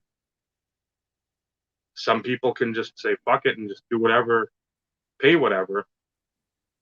But that's what I try to do. If some of those don't fit, that EX doesn't fit the brackets of Brodeur, I've got some other stuff too that it doesn't fit. A, the price was right. B, if I so choose, I can flip those for maybe one of those other Brodeur collectors missed it, and they want it now, or that's they're starting to tick down their lists, and they're like, man, I really need that card. I really want that card. So you don't ever want to back yourself into like a collecting corner, because you just don't know what opportunities lurk around the corner or down the road. You never know. You might stumble into a new friendship, a new collector that doesn't post a ton, might post once in a great while, and you may be able to swing a deal somehow that way. And we always say, if it's a good deal, pick it up. Not the stupid hashtag good deals only garbage that the short bus superstars proclaim on every social media platform. Make sure it's a deal that you're comfortable with, and there is some of that forward thinking. Because some of that time you can be like, okay, I want to live in that moment, but if it's something you really don't need, or if you've already got a copy, you have to be cognizant of like, what will happen and what will transpire down the road if I bump into somebody else that might collect some of the stuff. You just never know. So again, if the price is right, Bob Barker, win it. Spay and neuter your competition. It's also easy for some of them because, they can go, hey, Ma, can you send out a meatloaf sandwich when you get a minute? I'm bidding on eBay. I'm good deals only. What, Ma? Oh, the rent's due? We'll have to postpone that for a couple months, Ma. Okay. Mom, the guys, meatloaf. You guys considered like a catchphrase or something? You know, like a "let's get it" or something. No. That has No, already been used by yeah, someone. like something. I mean, obviously not "let's get it," but like something really cool like that. No, We don't need words. We just need Dave Archer. catchphrases are in, man. Unfortunately, they are. Like really like catchy openings and you know, extended greetings. We you need to with your idea from the beginning of the show. You need to like play clips for people that are just in public. And just be like, hey, we're just taping you for a YouTube podcast. We want to show your reaction. How would you react if somebody came up to you and hello, stranger? Would you just keep looking down? Would you walk away? I mean, don't even give them that. Just be like, how would you react to this guy? What's the level of awkwardness, right? Oh yeah, I mean, bump it up a couple notches. I have no problem with that. Be like, hello, chair. And before he could say the full chair, he would get whipped in the whatever he's got in his quote unquote man region because chair would not take any of that stuff. That would be he would send him back to the Lonzo Ball Prism days and say, go invest in that. Dude, Hey, outros. It's outros. Outros is where it's at. And damn it, I like my outro. Vinny, you got any sealed F1 Topps Chrome? Boxes. Really? No, Bob. Can't say that I do. I've watched Formula One in the 44 years of my life, maybe 3 or 4 times. Yeah. I probably watched the Indianapolis 500 highlights more than that, but it's not something NASCAR. I would probably buy NASCAR before I bought that because I enjoyed Dale Sr. I enjoyed Tom Petty Sr. What do you got? Richard Blasters? Petty. No, I don't think I've ever. I bought Donruss one time of when I could find them of NASCAR. What? I'm talking Formula One. No, I don't have anything. No, he has none. None. I was joking. Oh, okay. Yeah, I have, and to pay what $1,000 I a box? don't know. I know. I think I have an idea of what they sell for today, but I know what they were selling for when they came out. I remember videos that you probably watched that you probably linked to me and said, "Watch this fool." And they were buying Formula One for like $500 or $600, and now I think they're like 10 times that. Yeah, if it's let's see, 2020 Chrome F1 Sapphire Edition, 1 pack from a sealed box, 1 pack. They emphasize that $250. So $2,000 a box. I feel like I don't know. Like, am I not a good hobby participant to not have the foresight to see like Formula One and the global like impact that it is, and the highfalutin sport that it is, to not try to, you know what I mean, to not try to like get my hands on some of that, to then move later to like put back into like what matters to me in the hobby.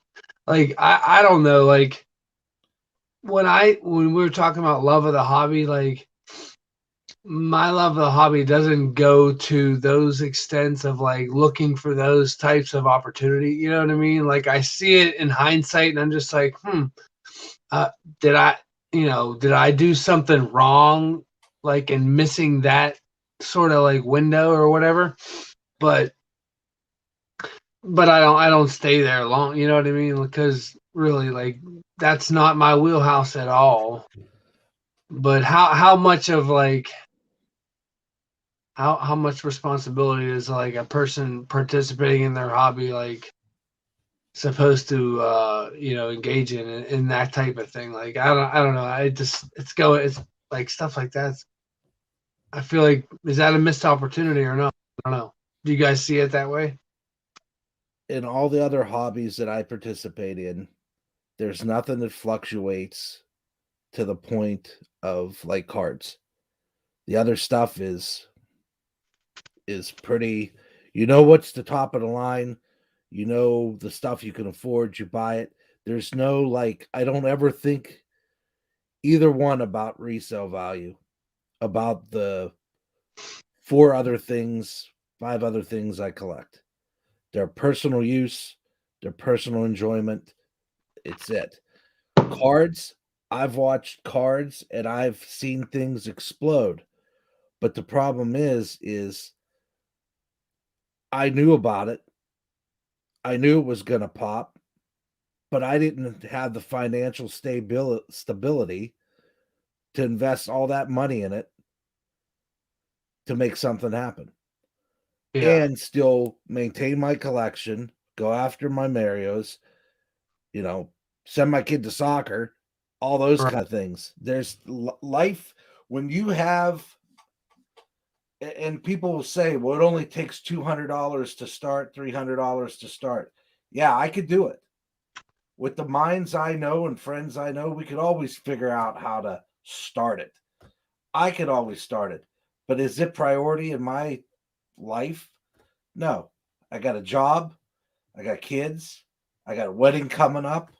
Like, is there ever a deal? Is there ever something that like would cause you to reach out to like the three of us and be like, dude, I have a deal in front of us.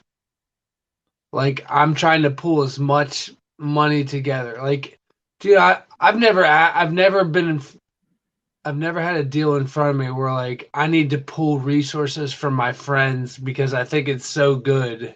I've never had either a deal that sweet or something that I'm that confident in that is gonna pay the dividends, everybody back or whatever.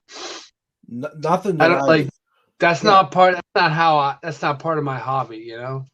Yeah, but if something came up that was, as you said, a sweet deal that, say, all the group could benefit from, I'd Yeah. mention it. But here's the flip side. Wonder if it goes sour. Wonder if crap goes bad. Wonder Yeah. if the cards So tank or here's a all for those example. factors. For instance, I have a friend who has a really nice, like late '60s, early '70s hockey and baseball collection. It's all raw. It's all ungraded. I mean, he's got a couple like random pieces too, like a Brian Piccolo rookie and like a really rough Pete Maravich rookie and stuff like that. So like it's a collection out there that he would like to sell as one, but um, you know, I offered him what I offered him. And it was sort of just nothing ever came about of it. But because we're buddies and I talk about like, what's going on in my world, and I was sharing kind of how nuts the markets were going there for 2020 and 2021. So like now he has some idea that, the hobby is a buzz again. Um, but I guess my ultimate point is like I feel like there is still an offer that could be made to this guy to like get the whole collection that then could be like piecemealed and probably double, you double your money to some extent. I've seen the whole collection. It's a nice collection. Condition is pretty good.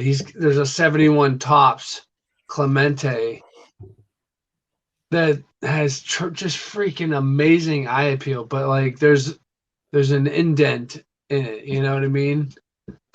Otherwise, it would be an 8 for sure. Like there's no chipping on the edges or whatever. So like things like that, but it's all ungraded, you know. And with PSA the way that it is now, or SGC, I don't even know. I've never graded with SGC, and I've heard they're a little harsher on vintage or whatever. But anyways, I just don't know if that's something that I would ever bring to you guys, or I don't know. You know, well, those type of situations don't come up very often about buying collections. For me, anyways. I've never had a situation, at least not in the last, 10 years or whatnot. The last time I think I really had an opportunity was the card shop before, quote unquote, closing down the shop and moving to like a suite type situation. He was moving all his old sealed Magic boxes, looking at current market value and everything else, and capturing all the pricing and that type of stuff, and then looking to move it all as one collection, so to speak, just to get rid of it because he hadn't moved them. And after doing all the research and calculating everything, it was $6,000 or whatever. I wish at that point in time I had the relationships and the friends that I did, because that would have been worth the investment. Yeah. Because I can tell you that $6,000 then is probably five to 7 times more than what it was then. So you're talking, turning $6,000 into 30 grand. Do you know that? You know what I mean? Like, I've never been so confident in anything, especially to that magnitude of like being confident enough to ask friends to like invest their money. So it's just I won't say that I would have been confident enough to know that the value would increase like it did, so to speak. But I've been around Magic long enough to know that there is value and collectability in sealed boxes. Long before, all the YouTube channels kind of came out over the last few years. Because I seen it. I witnessed it. I experienced it, things along those lines, because I played the game. And not that I followed the market trend, so to speak, but if you think about it, the older something gets, it's a very high probability that it's going to increase in value. Sure. Antiques do that, so it's no different than the collectibles. Same thing with coins, cars. As something ages, it typically increases in value. It's just kind of what happens. Now, it's not 100% guaranteed, but it's a high percentage. But at the same time, like I said, I didn't have the network, so to speak, in order to scrounge up something like that. And he wasn't willing to work out something type situation. He wanted it. He wanted it in full, and there was no way that I could come up with something like that. And on the flip side, it would be very hard for me not to want to open some of that, though, too. Because there's a lot of products that I never got a chance to open, and that would have been like a whole nostalgia thing.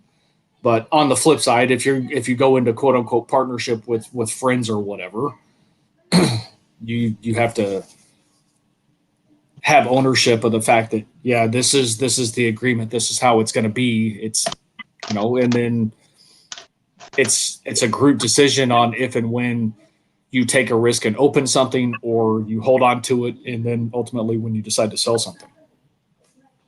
So, and that you run into situations where you have varying opinions in those scenarios. Something like that, everybody could be like, hey man, I really need that $1,000 that I gave you to buy this stuff. Well, it's like, okay, do you talk to the other folks and be like, okay, do we buy them out, or do we have to actually move some of it in order to give so and so back their money type situation? So that's a very hard scenario and a hard situation, and there's a lot of trust that goes into that. Not saying that, you wouldn't have that with any one of us or anything along those lines. It's one of those in which that's something that would have to be you'd have to kind of go into it kind of treading a little lightly for something like that. When you're talking that kind of money. Now, I don't know what you offered, and I'm not going to ask because it's none of my business. But, hypothetically, if it was $5,000 and there was 4 people, or 3 people, whatever, and everybody pitches in equally, then it's like, okay, what's the plan? What does it look like? Are you going to look at grading something? Okay, well, that means there's an additional expense that goes into play here and things along those lines. So I think it's doable as long as you have a good enough relationship with the individuals that you have those conversations with. But it's one of those, like I said, you kind of tread lightly because you don't want to look like you're reaching for a handout or something. You know what I mean? Well, it's like it's judging like raw vintage. You know what I mean? Like you got to have somebody that has a good eye for that. And I don't know if I'm that dude for sure. Yeah, I don't know enough about it to even have any sort of comment or opinion really from that standpoint. I would say like most of the stuff is probably like in the 3 to 5 range with the occasional 6 or 7 here or there.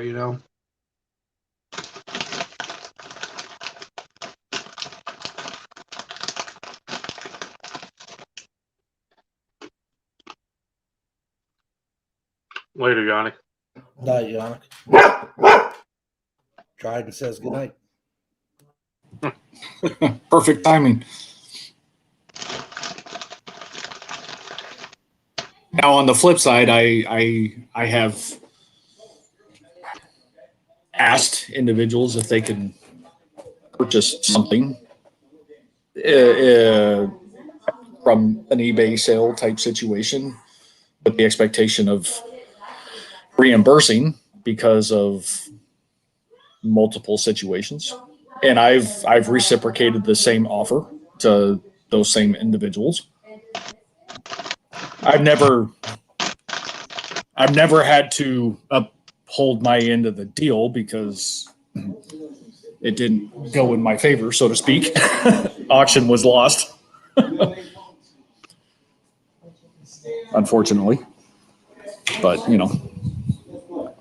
it is nice to know that you have friends, though, that you can count on in those situations in which, for whatever reason, you had an unexpected expense, but it's a card that you haven't come across and it's something that you really want type scenario, and they're willing to do that for you.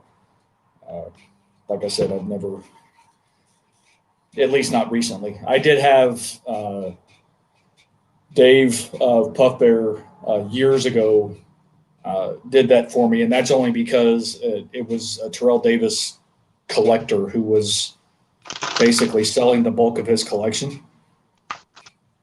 And like Dave, I like to bid on things at the last minute.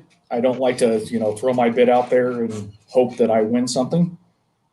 And there was a handful of cards that it's like, I want these, but I also want these. I can't bid on all of them.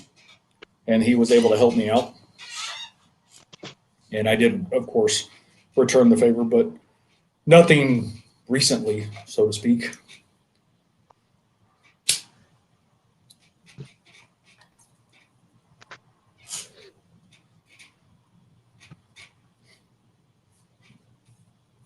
I like Dave. Everybody's chewing. It's like there was that dead air for a second. It's like, okay, everybody's chewing. There was every time when I hear Puff Bear, whenever he sort of came back like a year ago or whatever, or maybe more now, doing like he's doing like live auctions on Facebook. I early on I had bought like some cards from him from those auctions, some basketballs that I resold for healthy profits. So that's what I always think of. He's got so much stuff. It's never been about the money for him either. Yeah, man, he never ends his like patch, and I mean it would just be like basically if Dave picked one of his warehouses and just kind of like sold patch autos after patch autos.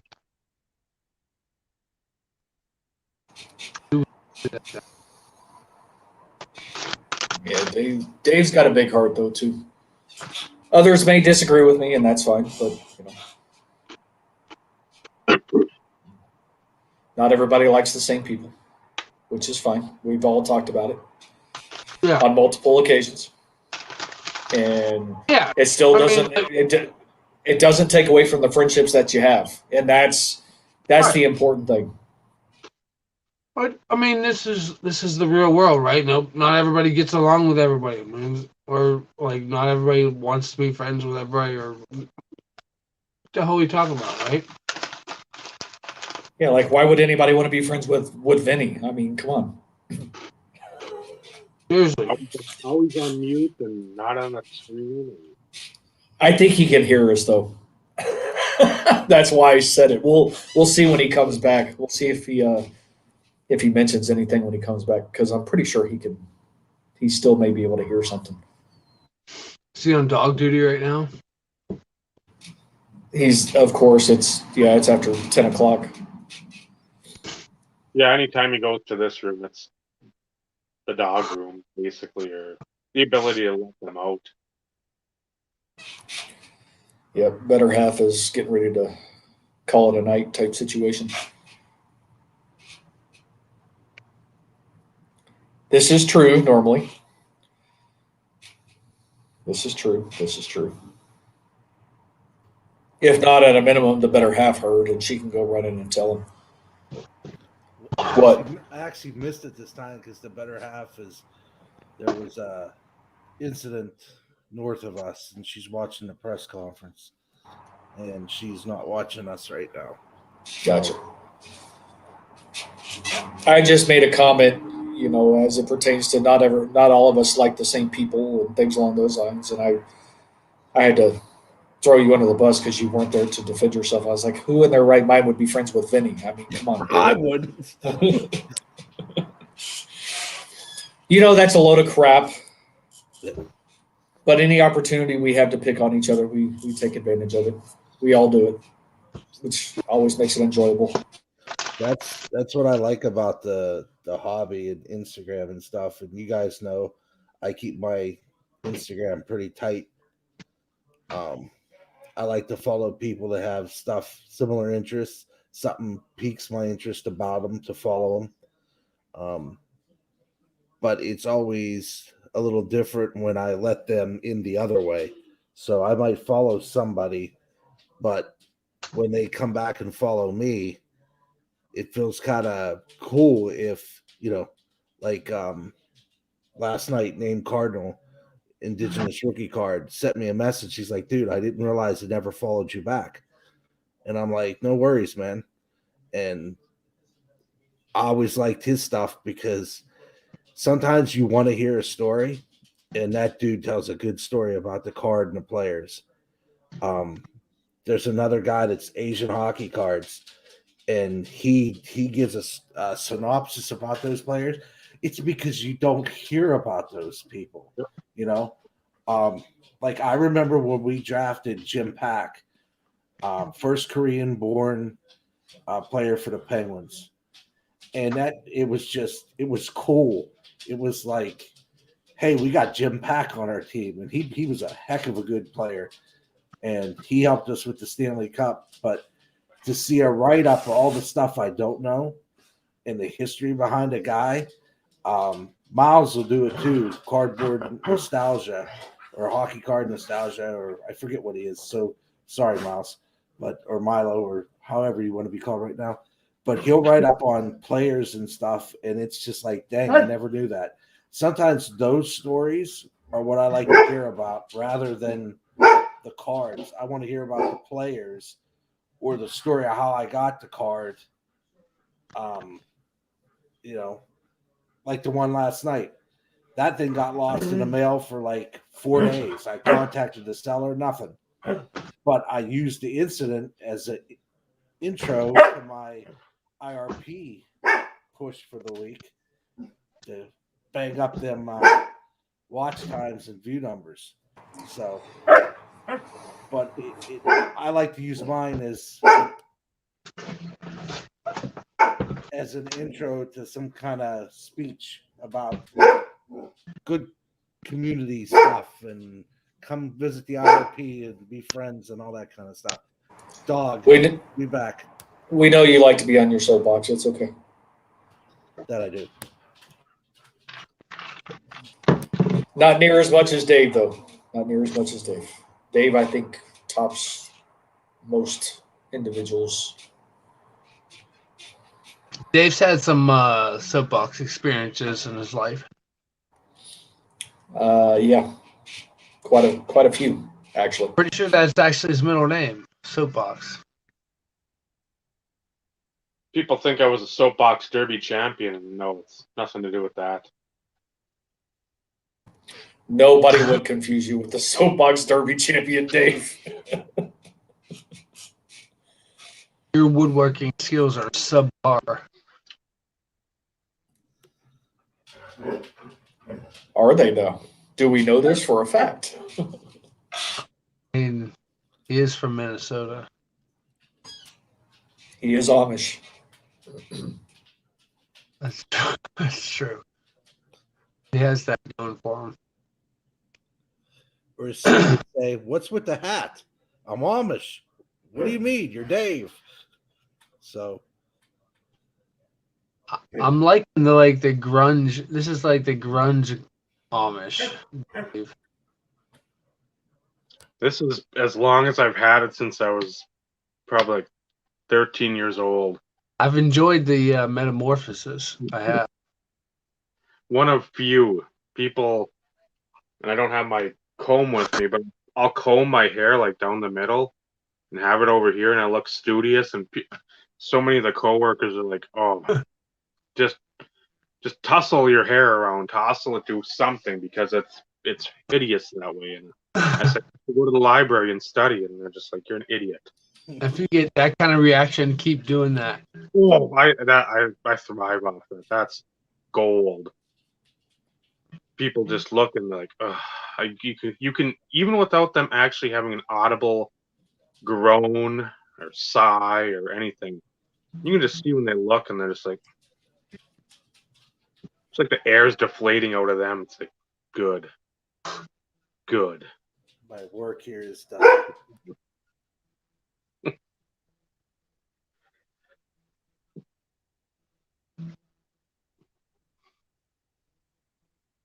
I do have one pickup here.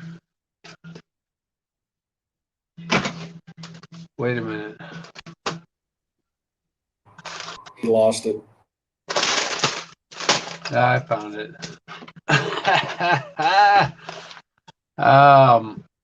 So I kind of made a point to pick up all the Shaq rookie cards. This happens to be the Tony's Pizza version Mm-hmm.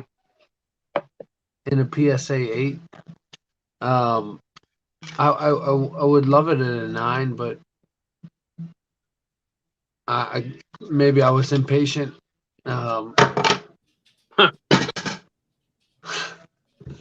Dang. Now it's a 6. Hopefully it's not cracked. All right, good. So I didn't need Slab Strong after all. Thank you. Or did you?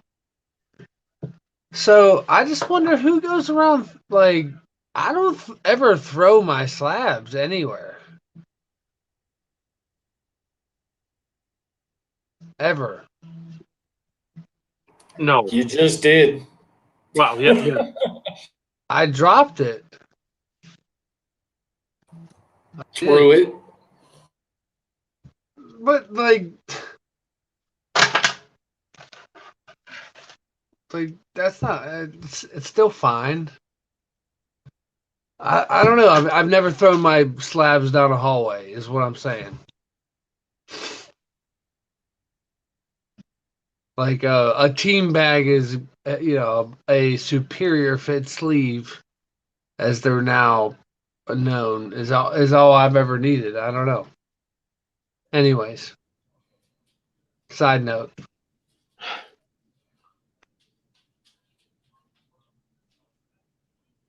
No, that I would give maybe a US dollar, because I think somebody at National this year, they said had one of them stupid cases and that fucker wasn't shut and their shit fucking went all over the floor. I'd give a dollar to see that footage, like live happening, just so I can laugh at the person, because again, that's somebody that's either inept when it comes to like remembering things, or they're somebody that's new to the hobby. Because if you're a hobby veteran, as it were, and you're toting around that shit, you're gonna know. You're not gonna be like, "Oh, see you later," and then just like pick up your case and have that thing fucking fly open and like a Brinks truck dumping out money. It's like, no, you're gonna. You do that, that's on you. I think I heard one of the stories about like nobody really helped him pick it up. I mean, I wouldn't. I mean, you wouldn't be sitting there and be like, oh, I'll take that and I'll take this. But then, like, again, if it's somebody maybe that's having like a medical emergency, then you help. If it's somebody that's just some doofus or some big old oaf, it's like, no, you can deal with the mess you've made. You try to do good, but at the same time, don't do good everywhere. You gotta let some people wallow in their muck. So I'd love to see video footage of that someday. That would be that's an action we don't get to see. So for those who haven't watched the YouTube video, this was the November pickup for those who care. Since I stated I wouldn't spoil it on the show. This is 1999 Fleer Tradition Trophy Collection Parallel, numbered to 20. Whoa. So that was the lone pickup for November that actually allowed me to surpass the 2200 unique mark. How many? It's numbered to 2200. So I'm now at 2201 unique. 2201. Dang, man. And there's still a lot of cheap holes that I could fill too and really bump that number up. But Well, that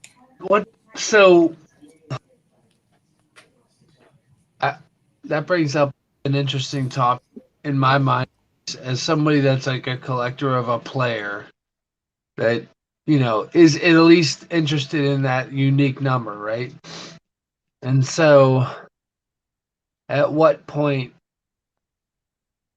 do I say, let me spend X amount of dollars and get these cards like that I'm not really excited about, but it adds to my number, So Meadows having, a 3 to 4 or 5 years of like minor league Bowman cards and parallel cards that I'm not really excited about a third year prospect card of his, but that Asian red and black Asian refractor is pretty rare and kind of cool.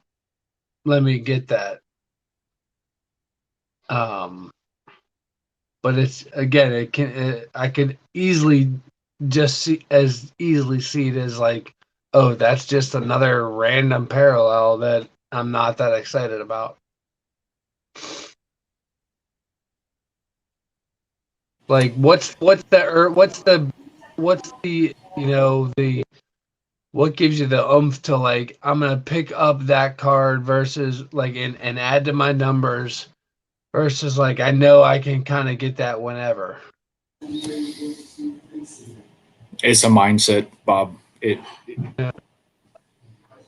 A lot of mine has come via collection purchases over the years, though. Too, I think I've acquired the bulk of the collection by purchasing other Terrell Davis collectors collection. Three of them come to Like mind. I can't imagine. You said you had 2,200, and you said there's still like dollar Terrell Davis cards that you don't have. Oh yeah, oh yeah, Really? oh yeah. Like what era? What era are we talking? All even going back to '95. It's Just because there were so many random products that like there's base cards that you don't have of Terrell Davis from those eras. yes, Really? yep, yep. Okay. Plus they keep putting out more and more. I mean, Now let me ask you this: Are there he base has over cards 5,500 cards. but are there base cards that you don't have that you have variations of, like the Yes, most basic ones? You have the rare ones you just don't have. Like you like okay, I can pick those up whenever, so I'm not even gonna worry about them. I do have parallels and things along those lines, and What about you, maybe Vinny? not. Like, are there Lemieux cards that are there dollar Lemieux cards out there that you know you could get at any point that you just don't have yet? Nope. I started with the dollar cards, Okay. worked my way up. When they say I started at the bottom, now I'm here. So So that's interesting. So for you, what really gets you going? Like what are you like, number to 50s and numbers to hundreds that really like gets your attention now? I'm almost out of that. Really? I'm at the point I stopped counting. That's the first thing. It's like at a point I sat there and I said, we were on the IRP this time last year, and we were talking about super collecting. And I think I was at 24 or no, 1,200 and some, 1,300, whatever it was, doesn't matter. And I got stuff in binders, I have stuff everywhere. And I had the whole list written out of every Lemieux card. And then Steve goes, well, there's 10,000 Lemieux cards, but 6,000 are those ITG. There's like 6,000 ITG cards in the game use stuff. So Oh, those are okay. ones of ones, one of fives. Then you get into that. Oh, I take it back. It's ITG and Leaf. Leaf puts out a bunch of stuff that's Right. unlicensed. There's a patch from a jersey, no picture. It has no appeal to me.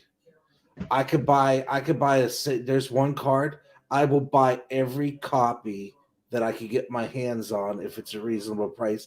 Because I So like love it. none of that unlicensed lease stuff is pack issued, right? It's just like card issued in a magnetic or something. Some of it's packed. Some of it comes in like leaf pearl. It's like $2,000 a box or something of that ilk.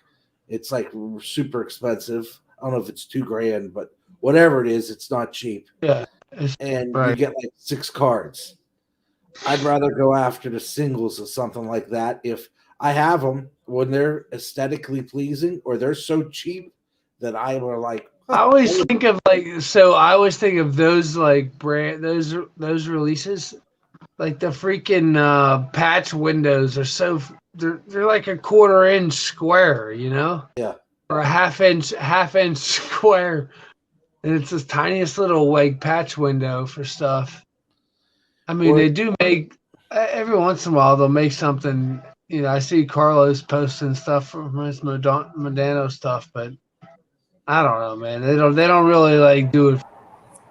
They As a whole. use the space well sometimes. I Yeah. will give them I credit. mean, yeah, I mean, okay, right. When it's that small, I mean, geez, like if you get two colors in there, you're doing all right. there was a patch. Somebody posted one the other day at Lemieux.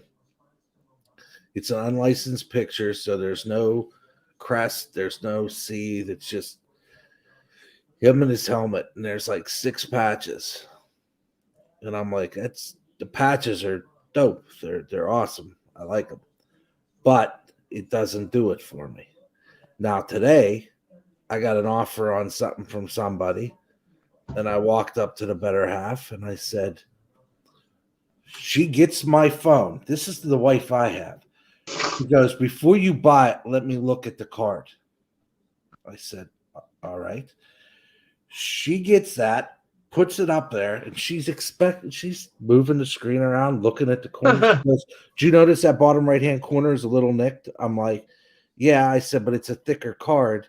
I said, "You're gonna have that most of the time." Watching Nolan for 10 years, Right. he all the Edrin James he sent in of that one card. He said they're the thicker cards, they're always harsh on them. I said I would probably never get it graded. And she goes, "Understood." She goes, "Other than that, it's pretty solid. Pull the trigger." So I got it. Now it's gorgeous, to say the least. I've seen one of another player.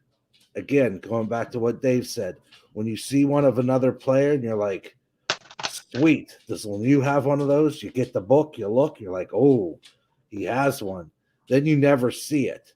Then you finally see it posted, and you're like a kid in a candy store, and you can't hit the buttons fast enough.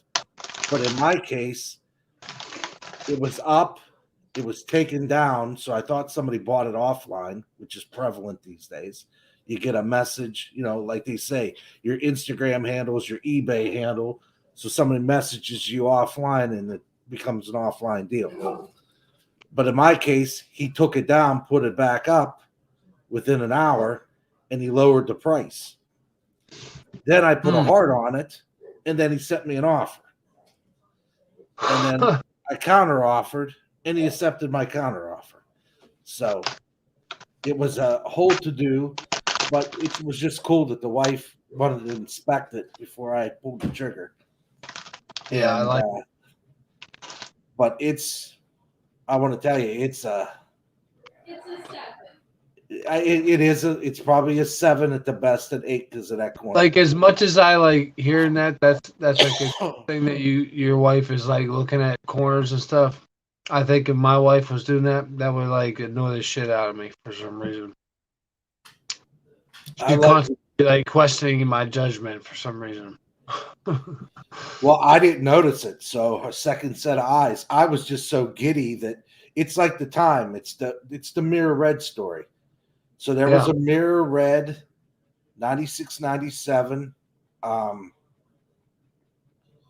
Lemuta came up, 3-hour auction. I didn't notice that half the friggin' foil was off the card, and I bid on it, and I got it for. I didn't pay hugely strong, which I'm glad I didn't. I paid like $80 at the time.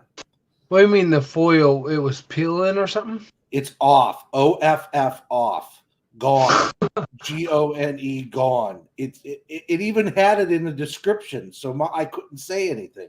But I was so giddy because I saw it, and I haven't seen one since, the mirror red, which is numbered to whatever, that I just bid. I put the bid in, and I'm like, why aren't people bidding on this? More people should be going after this. I don't understand.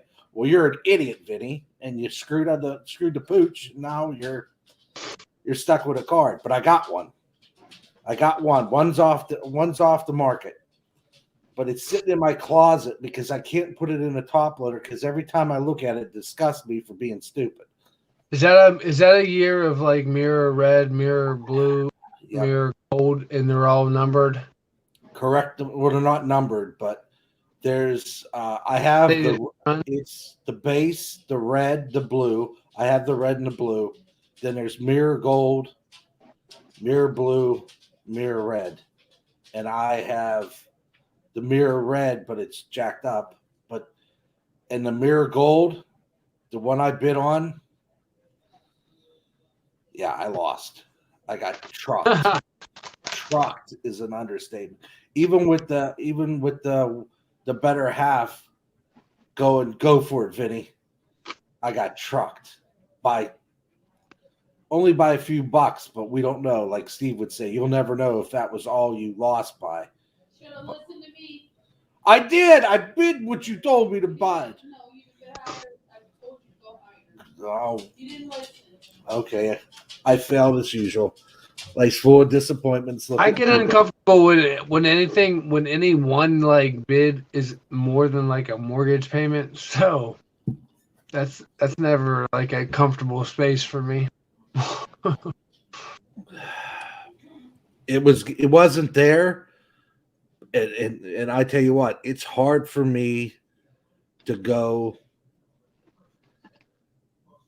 Yeah, I haven't spent on an individual card. Yeah. Today, I spent the most on an individual card ever. Was that deal I made? That's saying something. And it was pricey. My Lemieux rookie, I got it for $105. And that was not last year, it was the year before, I think. Tops in a 7. I was dreading telling, I was like, when it came in, I'm like, she's gonna see this. I'm gonna have to show it to her. And she's like, you got a good deal. And I'm like, thank you. That was at the time, up until today, that was the biggest trigger pull till I saw this banger, and I was like, this is a good looking card, and I want it because it's so aesthetically pleasing to the eye. And then my message to her earlier was there's another card, top 5 card, that I put in an offer and it was rejected, and it's on bids for 24 hours.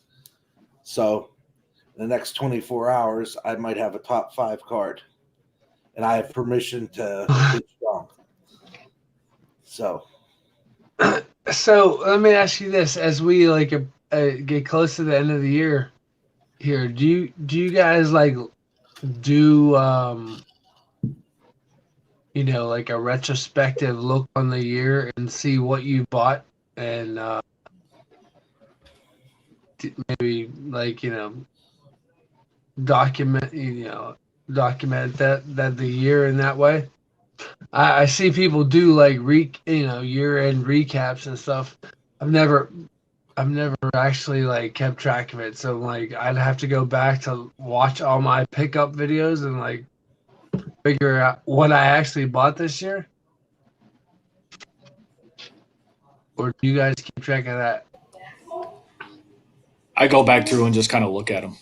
I don't do anything in retrospective, so to speak. It's just for you, it's like one card a month. Oh. And your point like being, you have a top 12 list basically for your year, and it's just the one card that month. That's pretty simple. Dave picked up like 300 that's a little harsh, Bob. That's a little harsh. 300 cards a month. Vinny picks up like random Lemieux cards throughout. It's not hard, dude. It's not hard to document one card a month, Steve. I'm sorry.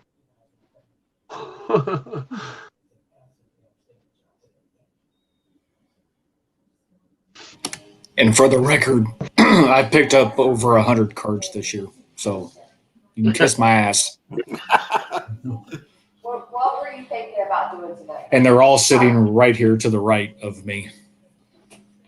Yeah. Yep. They're bought in their place yet? No. I have cards that are sitting here that I picked up over a year ago or 2 years ago that I haven't put into the boxes yet. That takes time and effort. Look at this card right here.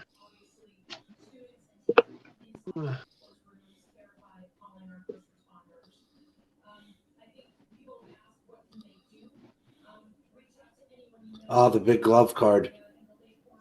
No, he's getting hit in the nuts. Oh, that one. When I bought that when I bought that on eBay, it was the listing said getting hit in the junk. That's one of your key phrases to search for on eBay. Your eBay search. Right. And then how about this guy right here?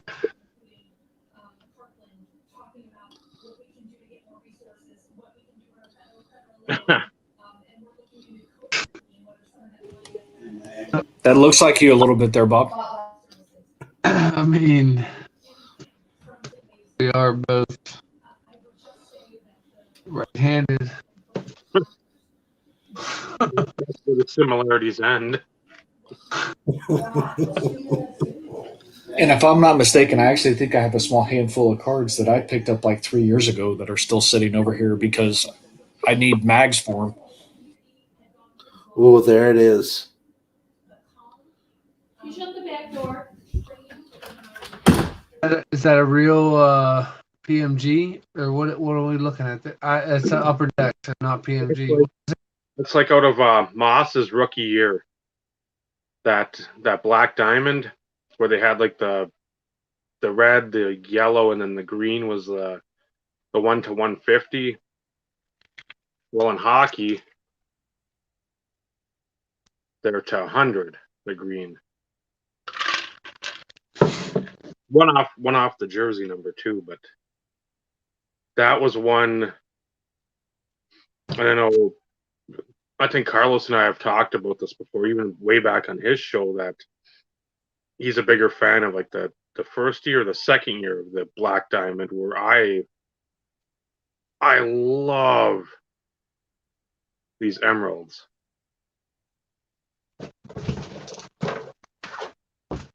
And I've tried to. I think I've got a Brett Hull.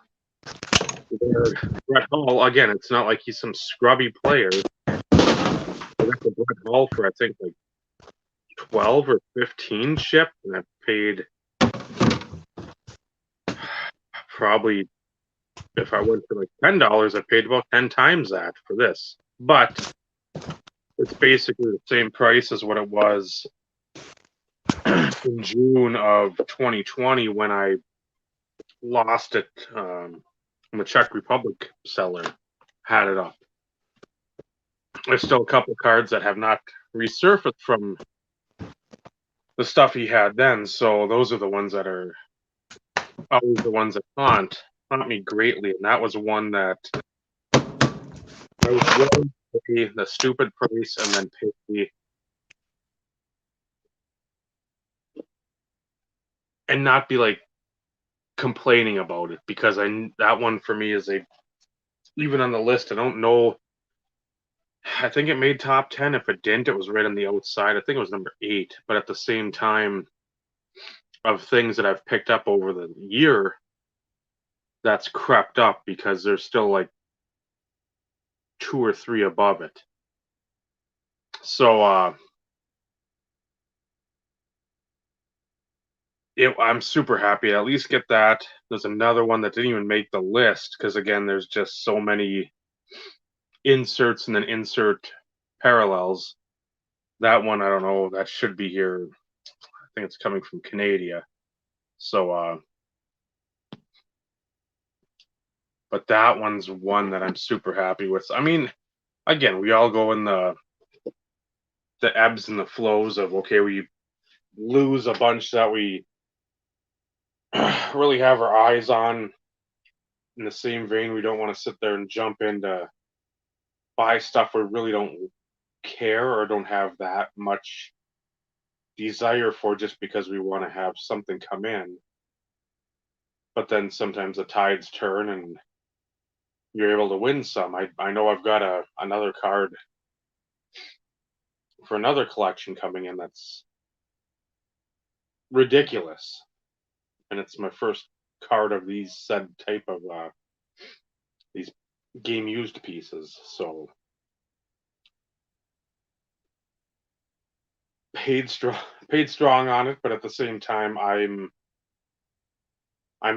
lost one, a rookie year one, and I should have bid a ton more, and I didn't. I got sort of cheap and sort of complacent. I was like, this will be enough. And when I lost, I'm like, well, this will be a fun one to find again. It's numbered to 5, so those ones just pop up every other week, as we all know. So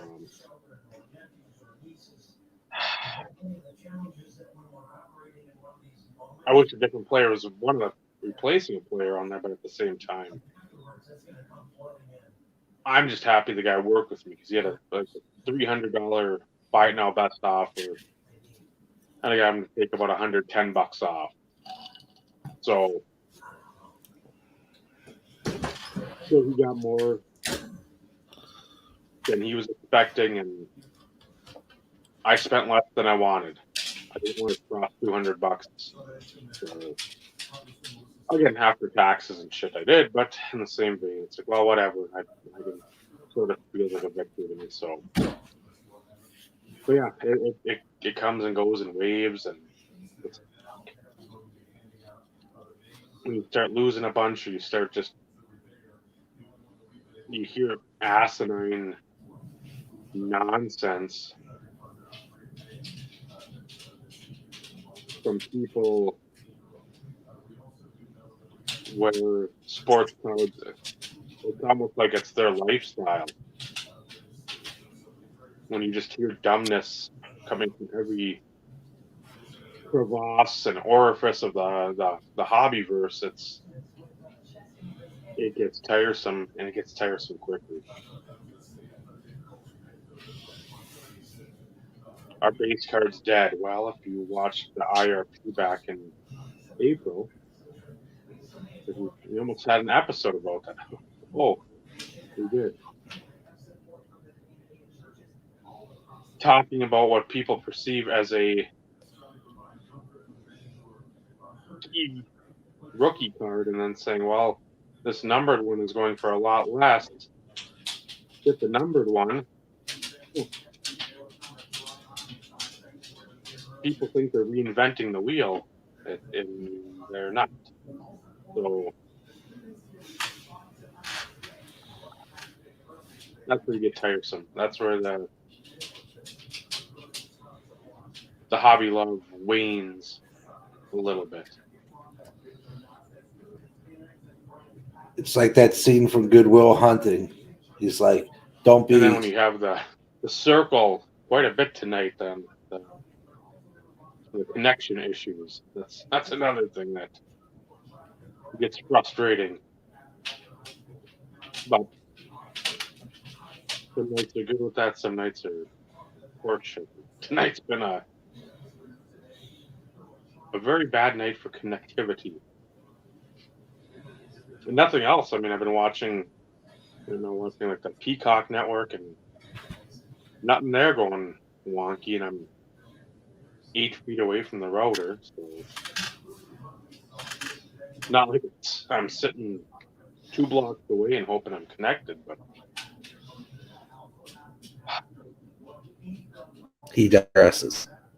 I digress. Soapbox retract.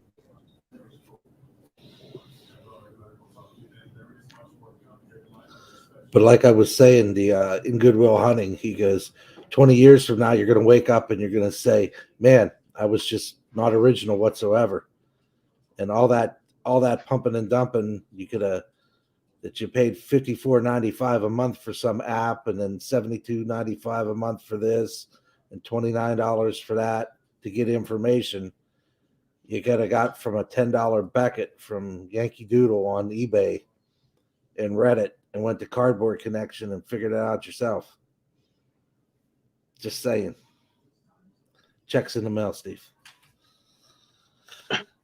But or here, phone a friend. Hey Dave, check this out. What do you think? Vinny, I paid X for this. I think you should go this. Thanksgiving Day, it button hooked me. It went off 2 hours early. Lucky I had my handy dandy Apple Watch on and it said, hey, this is going off in 14 minutes. So We lost Rob. Yeah, we lost Bob. But I got the notification. I bid what the good sir said to bid up there, and I got it for half of that. And my competition were unnamed bidders. So I'm surprised I was able to obtain said card. But that's the first time I've seen said card, other than I think Ryan has one, Bat Not Cursive. I think that's the first time I saw it and said, wow, I do not have that, and I would like that a lot. So I took the opportunity and bid strong and actually pulled it off for half the price I bid. So it was a win-win that day. Then that night I got trucked. You know, you take the good to take the bad, and then you got Mrs. Garrett. You mix it up, and then you have the Facts facts of of life.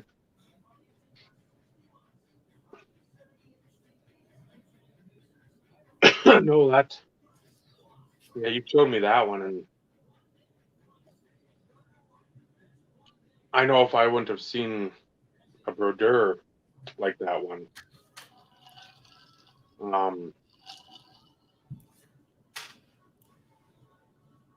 I would have bid in that area too. Because I think on mine I bid probably what 15, 20 less than what I told you to bid. Yep. But I'm like, it's tough centering wise on those. But if you can find even like a 60-40, you're doing well. So since 2017, you've seen one in somebody's collection and never seen one on eBay. At least when you go through all your searches, you've never seen one. And I've got his card 6 ways from Sunday, trying to pick him up whatever way I can, other than just putting Mario Lemieux in there. So, you know, it came up under 2 searches. So I found it. There's other ones. There's a Topps card from 95, 96, I think it is. And like I said, the only reason I didn't pull the trigger is because they had no picture of it. And it's hard to pull the trigger on something with no picture. Mm-hmm. And in 7 minutes, it was gone. I know the rarity. I absolutely know the rarity. But I didn't want a Mirror Red Incident 2.0. That had a picture. That had a description. I was just an idiot and didn't read it. So I read the description. I read everything. Picture to be loaded soon. Well, it didn't last because somebody took the chance because of the rarity of it. And I mean, that card, of all the readings and the people that I've heard talk about that insert set, you know, you're reaching Mirror Gold status. Probably. So if Mirror Gold's in 96, 97's to 40 or so, this is maybe double that, 100. And you know what 100 is in 96, 97. Mm-hmm. It's even in that card that we talked about, it's numbered to 150. Again, you have not seen one in 4 years. Mm-hmm. So being numbered to 150 then is a lot different than now. Yeah, Bobby, that's true. but I hate doing that. I haven't done that yet. That's where I got super lucky with the gold Star Quest. When that brodeur came up, and then the guy offered me $1 more than I had put on there, and said, "Hey, you might want to check the condition before. If you're okay with the condition, we can make a deal. But if not, that's fine." And yeah, that condition was brutal. It looked like somebody rolled it down their stairs. It And, wasn't Slinky. oh, it was super thankful I didn't take it. That would have been a big blunder. Bob was hungry, obviously. Bob's like Brad Pitt in Ocean's 11. Every time he's in a scene, he's eating something. But he keeps doing it off camera. It's time for the catchphrase there about the crew there, Steve. Huh? The catchphrase about the crew, stay on brand. What?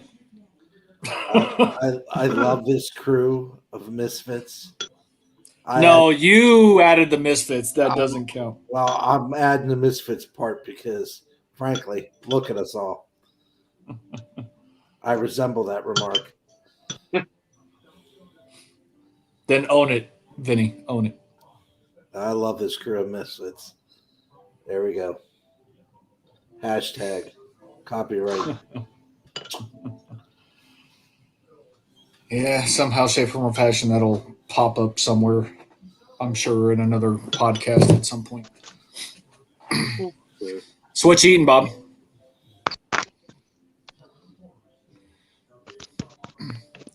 Tricks. Cereal. Late night snack. Gotcha. Yep. So, those that don't know, my wife and 3 children are in Puerto Rico right now. And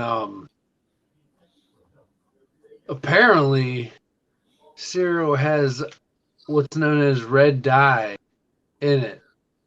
And it makes my 5-year-old crazy. So we don't buy it that often. Well, if they're not here. So I'm eating some tricks. This is because Bob doesn't know how to cook. I I'm can kidding, make Bob. mac and cheese. I can make mac. No, you're absolutely right. I cannot cook. I can make mac and cheese and SpaghettiOs, eggs, but It better It's have. different. Bob can make you some SpaghettiOs. You want some? No, hell no. Unless he wants me to Hates SpaghettiOs. Careful, you're gonna make Bob spit out his tricks. They are for kids.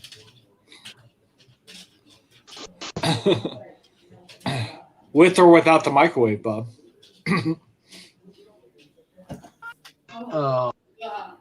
Without.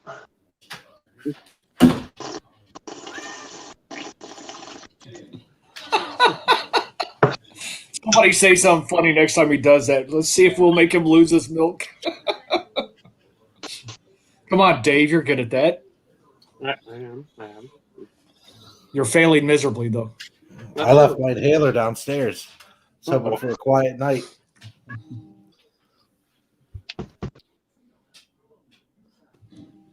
When does the wife and kids come back, Bob? Friday. Right around the corner. So yeah, those. So I planned a bunch of home improvement things to do while they were gone, and I I don't. Do people know on this channel? I had like half a hole, like a big hole in my ceiling in my kitchen. I think everyone knows that. Yeah. Well, that hole is now gone. Damn it. What happened to the creature that was living in the hole? We expelled them all and fixed the leaks, sealed that sucker up, and the wife is none the wiser, right? So she's gonna come home and be very surprised that I actually did something while they were away.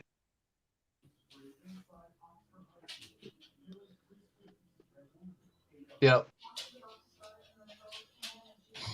And you've been working on the basement. Oh yeah. I gave the wife a place to put her feet up while she's doing laundry. As big points. Big points. You gotta earn those brownie points somehow, man. Mine usually get deducted frequently, so They're being deducted, and I haven't even said anything. yeah, I stay in the negative frequently. But that's okay. I'm used to it. Bob's eating cereal now. He's causing me to want to eat something. I came prepared to. Of course, mine's not cereal. What do you got? Caramel peanut crisp clusters. All right. So, have you ever had you know how Hershey Kisses? They make like different versions of them, like some with like almonds and caramels and whatever. You know. Have you ever had the hot cocoa ones? I may have way back when they first came out. Oh man, they're so good. I like the cherry cordial ones. Yeah, those are all right. The cherry and chocolate, I haven't quite graduated to yet. Caramel and chocolate, I'm on board with. I hate cherries. But the man, these hot cocoa ones, if you find them, scoop them up. But they only come. My point is, they only come out around Christmas time. Guess I'll have to try those. Hot cocoa. I'll be on the lookout for them.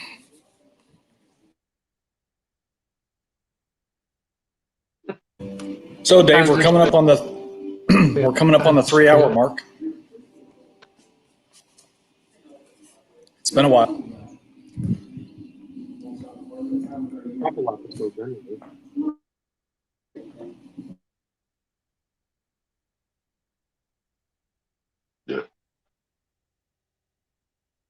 Yeah, I think we got through the topic. Had other solid conversation.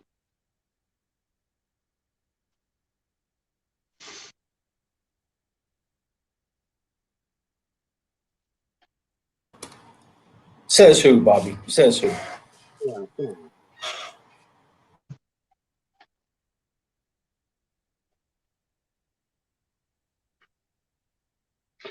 Later, Eric.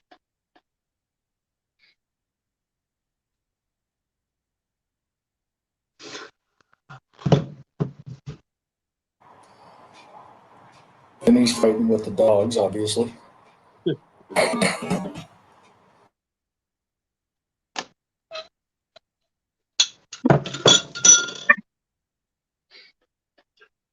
As for you, Bob.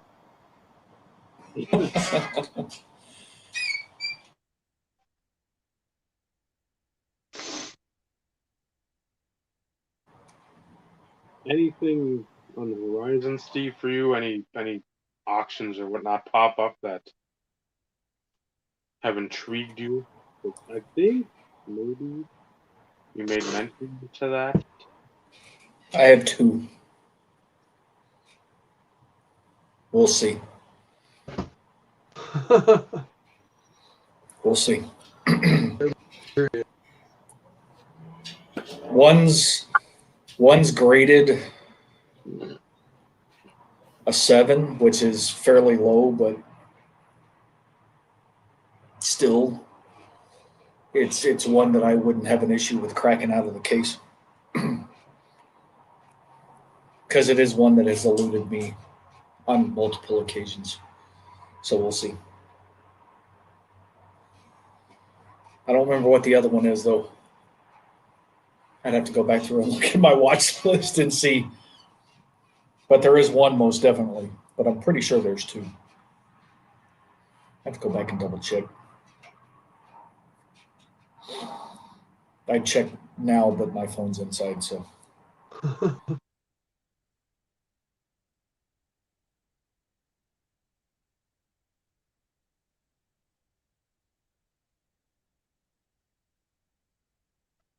Well, hopefully, that stuff stays within reason. I had some stuff at least right before Christmas. Maybe an early Christmas gift.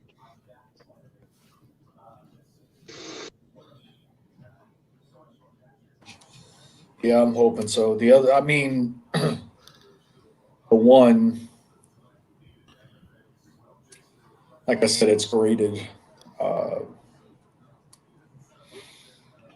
fairly reasonable opening bid price, but at the same time, it's still,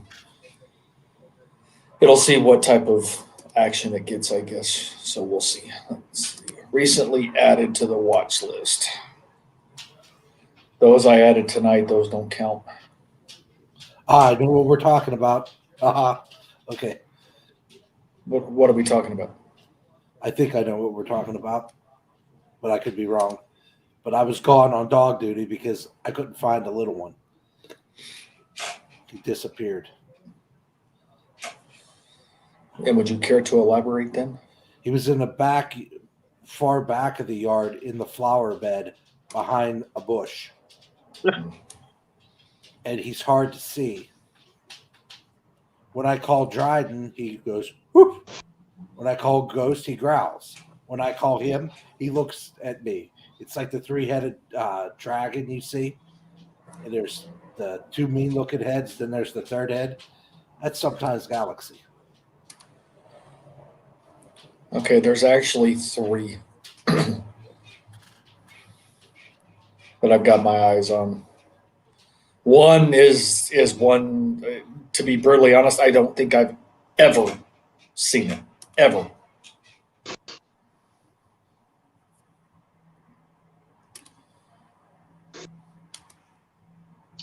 So yeah. We'll see. Wishful thinking.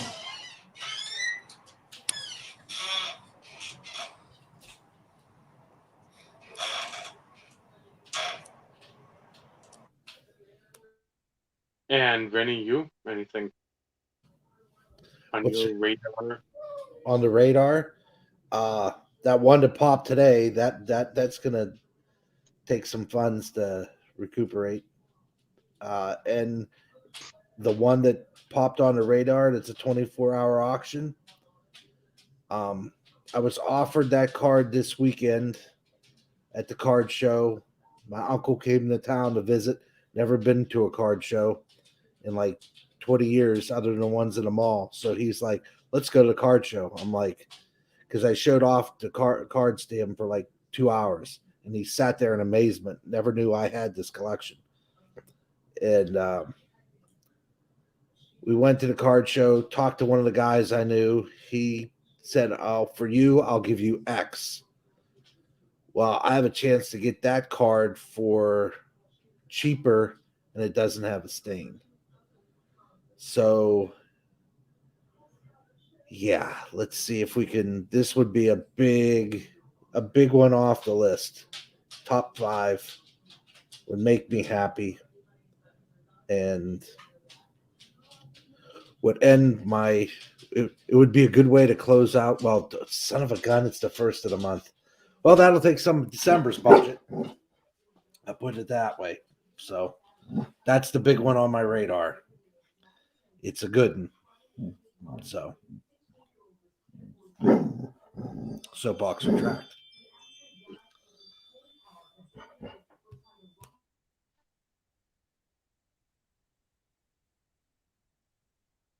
And of course, I've got 800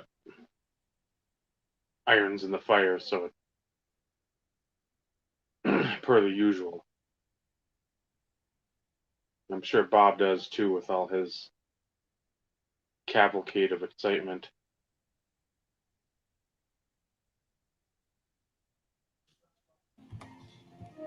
The question is Bob sleeping? Bob! I think he's out. There he is. Squirrel! Where's Stove? He picked the wrong episode to come in last week. Should have came in this week. All the hilarity we could have had then. Bob's getting tired. All that freedom Bob wasted. Yeah. That's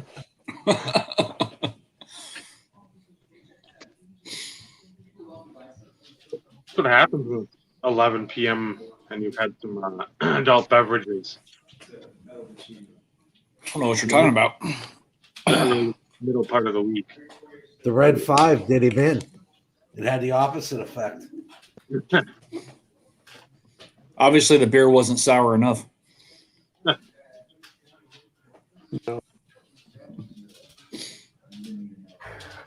Did I miss anything? No. No, you're good. Bob. Other than we're about to wrap up. So hang on just for a few more minutes, Bob. Oh man.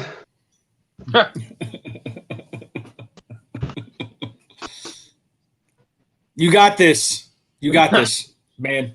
You got this. Let the outro commence. Close us up, Dave. So, thank you everybody for watching. It's enjoyable, always. Good combination of on-screen conversation along with the chat. Thank you to 3/4 Dead Robert. Vinny. Of course, my our co-host Steve. Again, please dislike, comment, subscribe, hit the notification. We take all kinds of money any way you send it. Discord seems to be the new popular one. We will let you know when retail comes out, so you can buy retail at retail prices. So that's cool. Says nobody ever. Get some fucking Pantene for your fucking hair, you stupid cunt. God, I fucking hate you. Crypto wallet, all this others. Whatever money you send. But Discord, you can fuck off. For Bob, Vinny, Steve, I'm Dave. This has been the Instant Revolution podcast. Remember, collecting cards and whatnot, great. Friendships you forge in this hobby, that's what it should really be about. Good night, everyone. Good night, everybody.